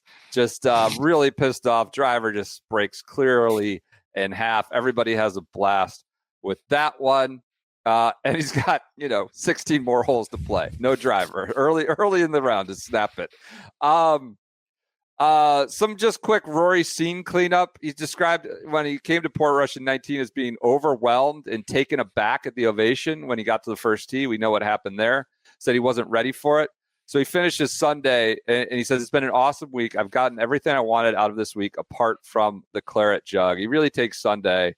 Took the whole week to do that, but Sunday to really take it in. I don't know if he was resigned to Scottie, winning, but obviously understood the task was monumental. I'll never forget him like waiting for Harry, like in front of the 17th green and be like, I want to do this one more time. Like walk a fellow Northern Irish kid and like walk through the tunnel with him to the 18th tee. Just felt pretty deliberate to kind of enjoy this. Who knows? They'll probably come back in his career, but who knows where he'll be at his career then. Scottie, we're wondering, like, can this become dramatic? He starts the first hole. He hits the closest approach of the entire week on the first hole with a 4-shot lead. A kick-in birdie. It's the closest anyone put it. He goes up by 7 early in the round, just 4 holes into his final round. He extends it to 7. Andy does the non-Scottie leaderboard, tweets that. He's like, this would be a sick tournament minus Scottie. You've had Harris English, Gotterup, Ricky, Bryson, Xander, Rory, Fitz, Hideki, just all within striking distance. Oh, by the way, but there's another guy 7 ahead of all of them. Which is, lift and separate. The best of the world can do that and create a second leaderboard. So that was like that Sunday, he left no doubt within the first hour. He saves par at 6. And like that's the most he emotes, like this crazy. He hits I think a poor shot. Really bad shot there. Like miles left, I want to say, and then gets up and down. Maybe right. But gets up and down, had like a 15-footer to save it, and he made it, and like does a giant fist pump. And I don't think he birdied 5 either, if I remember correctly. Maybe. He was 7 up 4 holes into it. So yeah, I think it was 1 and 3. I think he got. And like, you know, I went back through golf Twitter. Like, you try to be descriptive or insightful or add value, and like it's all just. I mean, Andy, you take pains not to tweet. Like, you're just like, this is insane stuff. It's just, that's all it is. Like, look at him do it again. Like, I can't believe what I'm watching. It's just like tweet after tweet after tweet. One more Rory thing. The broadcast catches Rory's parents out on the hill on the right of 4. That was like that Dunluce Lodge and the Dunluce staff up there on the hill. That's not on property, but just kind of watching him go through one more time. Like, that happened throughout much of the week when Rory's group would come through. It was like the staff that's working the lodge. I think he was there for the week, coming out on the hill to watch him play. It was a super cool moment. And Kyle captured it well. He goes, as a parent, I can't imagine what it's like to watch your kid galvanize an entire country. I think about a lot of this from Rory's perspective, but it must be some ways more amazing from the perspective of his mom and dad. And again, like the thought of even having an Open at this place when Rory was probably coming up in junior golf was preposterous or far-fetched. And here we are on this Sunday, and they're out there. It was cool for sure. Bryson, like, full credit to him, was 78. He finished his backdoor top 10. I think he goes mid-60s or 67 all the way through in the last 3 rounds, which confirms he will be at Bethpage. He said Keegan left a note in his locker before the week or at the start of Sunday talking about Bethpage, can't wait for you. And he says we're bringing in a tsunami of noise. We're going to bring a tsunami of noise to Bethpage. This year's no joke. We're tired of it. We're tired of losing. That's which, the like, only thing I remember. I would add, like, it had been like off on. It wasn't like a 10-year drought. You know, he wasn't even on the last year's team. So. Right. He wasn't there in Italy. And so we're just like, everyone's like, what? We won at Hazeltine, we won at Whistling Straits. It's just like, yeah, we're tired of it. We're bringing a tsunami of noise. Chris Gotterup finishes, I believe, T5. Before the Scottish Open, he had 2.76 million in earnings, and in 2 weeks he had 2.703. So he matches his career earnings in 2 weeks in Scotland and Northern Ireland. All right, let's get to Scottie's coronation. This is Xander. I don't think we thought the golfing world would see someone as dominant as Tiger come through so soon. And here's Scottie sort of taking that throne of dominance. You can't even say he's on a run. He's just been killing it for 2 years now. He adds, it sucks for us. He's a tough man to beat. When you see him up there on the leaderboard, it just sucks for us.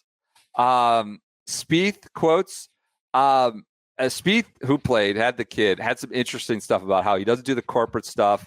He said, quote, I don't think anybody is like him. PJ, you just want to roll the clip? He doesn't care to be a superstar. He's not transcending the game like Tiger did. He's not bringing it to non-golf audience necessarily. He doesn't want to go do, the stuff that, a lot of us go do corporately, anything like that. He just wants to get away from the game and separate the two, because I know that he, at one time felt it was too much, that he was taking it with him. And, whenever he made that switch, I don't know when it was, but, he has hobbies, he's always with his family. They're always doing stuff. So I think it's more so the difference in personality from any other superstar that you've seen in the modern era and maybe any sport. I don't think anybody's like him. Yeah, it was pretty good. He's like, he doesn't do the corporate stuff that all of us do. He's playing a different game. He's not like anybody, even in modern sport. So when we're playing on the course at home, he shit talks. He's very witty. You can't really go at him because he's smart. And he's got good bullshit. So some really good color from Spieth about, the number one player in the world. This is why we need Jordan to get sponsors exemptions, Andy, because he can talk about other people as well as anyone. We don't need him to talk about his own game. Maybe he could go to the booth. Rory on Scottie, he's been at a different level all week. He's been at a different level for the last 2 years. He is the bar that we're all trying to get to. Hats off to him. He's an unbelievable player, an incredible champion, and a great person too. What else happened? Wyndham has a good finish, but he faces some adversity. Obviously, the Oakmont letter comes out. And Kevin Kisner is in the booth, and he blames the USGA somehow for this. PJ, did I send this? Is Oakmont Country Club. He's a U.S. Open champion. And just the recent U.S. Open put out a statement from the club recently that got public that banned Wyndham Clark from the grounds there. He had a very unfortunate incident there where he kicked in the locker inside the clubhouse where he was at. He apologized for it. Club put out a statement that really put the onus on Wyndham Clark to be better. Yeah, I'm not sure anybody in the situation handled it properly. Wyndham probably could have nipped that in the bud with an earlier, more justifiable statement, but locker rooms are supposed to be sacred. Not sure how that picture got out. The USGA can help with that, and I think if everyone just sat at a table face to face, that situation could go away pretty quickly. Locker rooms are supposed to be sacred. Of course, by the end of the night, they tweet Scottie holding a trophy in the locker room. And Will had earlier today, I was told what happens in the locker room is sacred, and the photo shouldn't be shared. I mean, it's kind of fun. Witty bit from Will Knights. So Wyndham finally, Tron is all over. Did Kisner just blame the USGA and Oakmont for Wyndham Clark's situation? Everybody goes nuts. He has an apology. He does speak to the press now. He goes, obviously, I feel terrible with what happened. I'm doing anything I can to try and remedy the situation. We're trying to keep it private between Oakmont, myself, and the USGA. I was like, I don't think so. I'm just happy we have a pathway moving forward. I don't know what that is. And like you said, I'm hoping we can get past this, move on, and hope there. No ill will towards me and Oakmont. That sounds like a one-way street. Like you said, I'm just trying to get past it. I want the best for Oakmont, for the USGA, and myself. I'm very sorry for what I did. I feel terrible. Hopefully in a few months we'll get past this. It's something of the past. We're hoping it will be going private, and I'll just leave it at that. I still think the locker is not repaired. It is still damaged as far as I know. You think they'll just leave it like that and make it like a moment of history for the club? Yeah, it's a monument. Scottie, I think par 16 on Sunday, but has another great tee shot, I believe. Don't quote me on that. Anyways, you had a good tweet on 16. Andy, the 16th is an encapsulation of Scottie versus everyone else.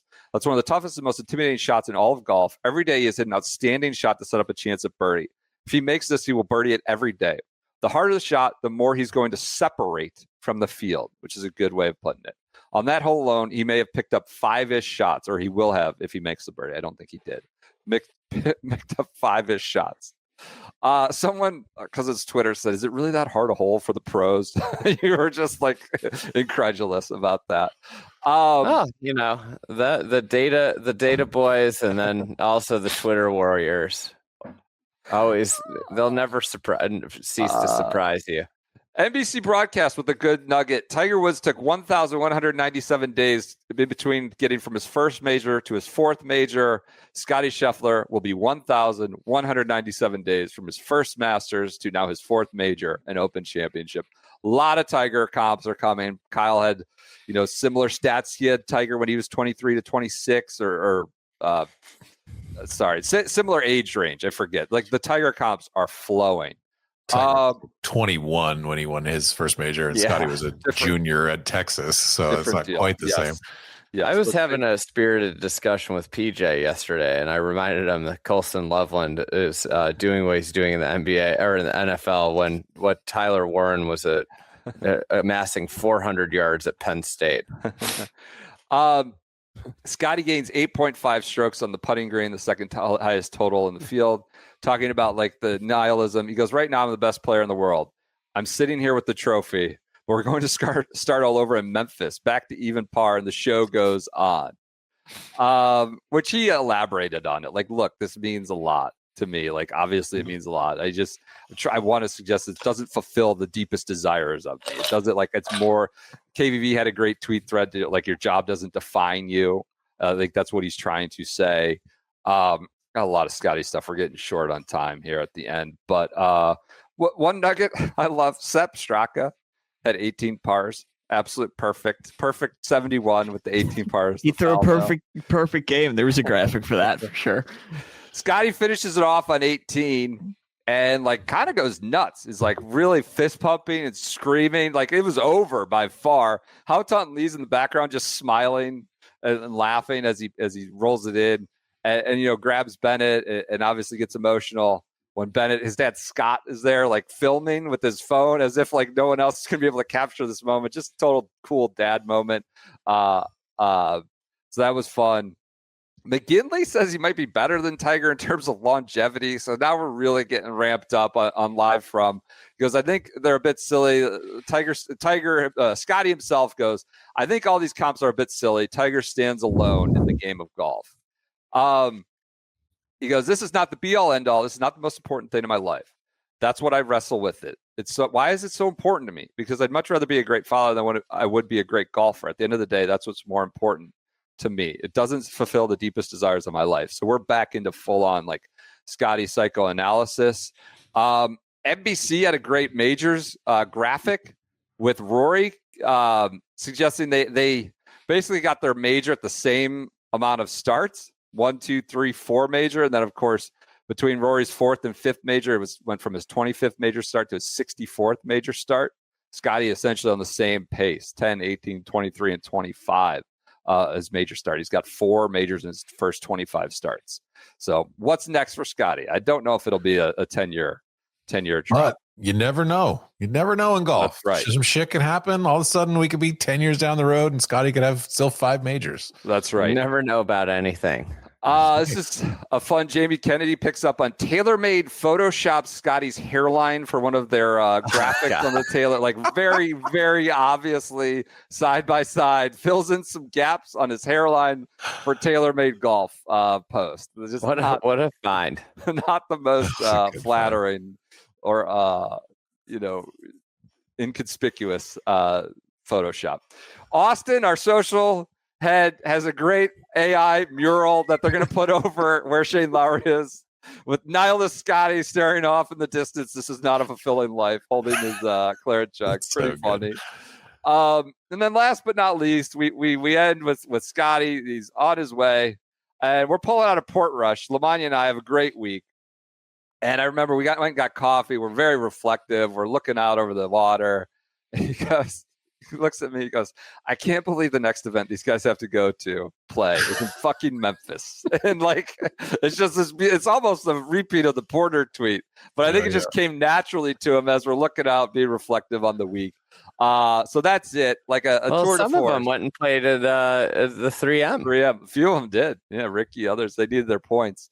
Some of them played Sedgefield. Not that you'd know on this podcast, but that's okay. That does it for the Open Year Review. Obviously, this was Scottie's weekend, the tour de force. I think that does it. Andy, you got to go for a year review 2025. We might have one more coming. The boys really want to throw the flowers at the Wyndham. It might be a Home Alone situation coming. It will be a Home Alone. I will not be joining. No, it's okay. I don't think I will be either. Yep. Totally saw that coming. But you got to do the 3M. Disparage the history of the great organization known as the PGA Tour. Mr. 647 doesn't even acknowledge it. No acknowledgement on the year in review. I see what we're doing here. This was the Rory drop in was an effort to distract from the Wyndham in the year in review. That 40 minutes he stole. Thank you all for listening. Kevin, thanks so much for contributing to the year review. You're a much valuable asset, a valuable addition this year. Thank you for having me. What a fun time this year has been. So I'm excited. Nothing like grinding tape from last year in December. Real tape grinders on this pod. There was a point in November I was like, I don't think we're doing it this year. I don't think we will. And I'm glad we did. This is probably the last you'll hear from Andy and I on Shotgun Start this year. You have anything else, Andy, you want to add? Oh, awesome year. I say this, I feel like often, but I'm just very thankful that people listen. And if people thank us all the time, you know what we wouldn't be doing if nobody listened? We wouldn't be doing this. Yeah. So I hope everybody has really safe holidays.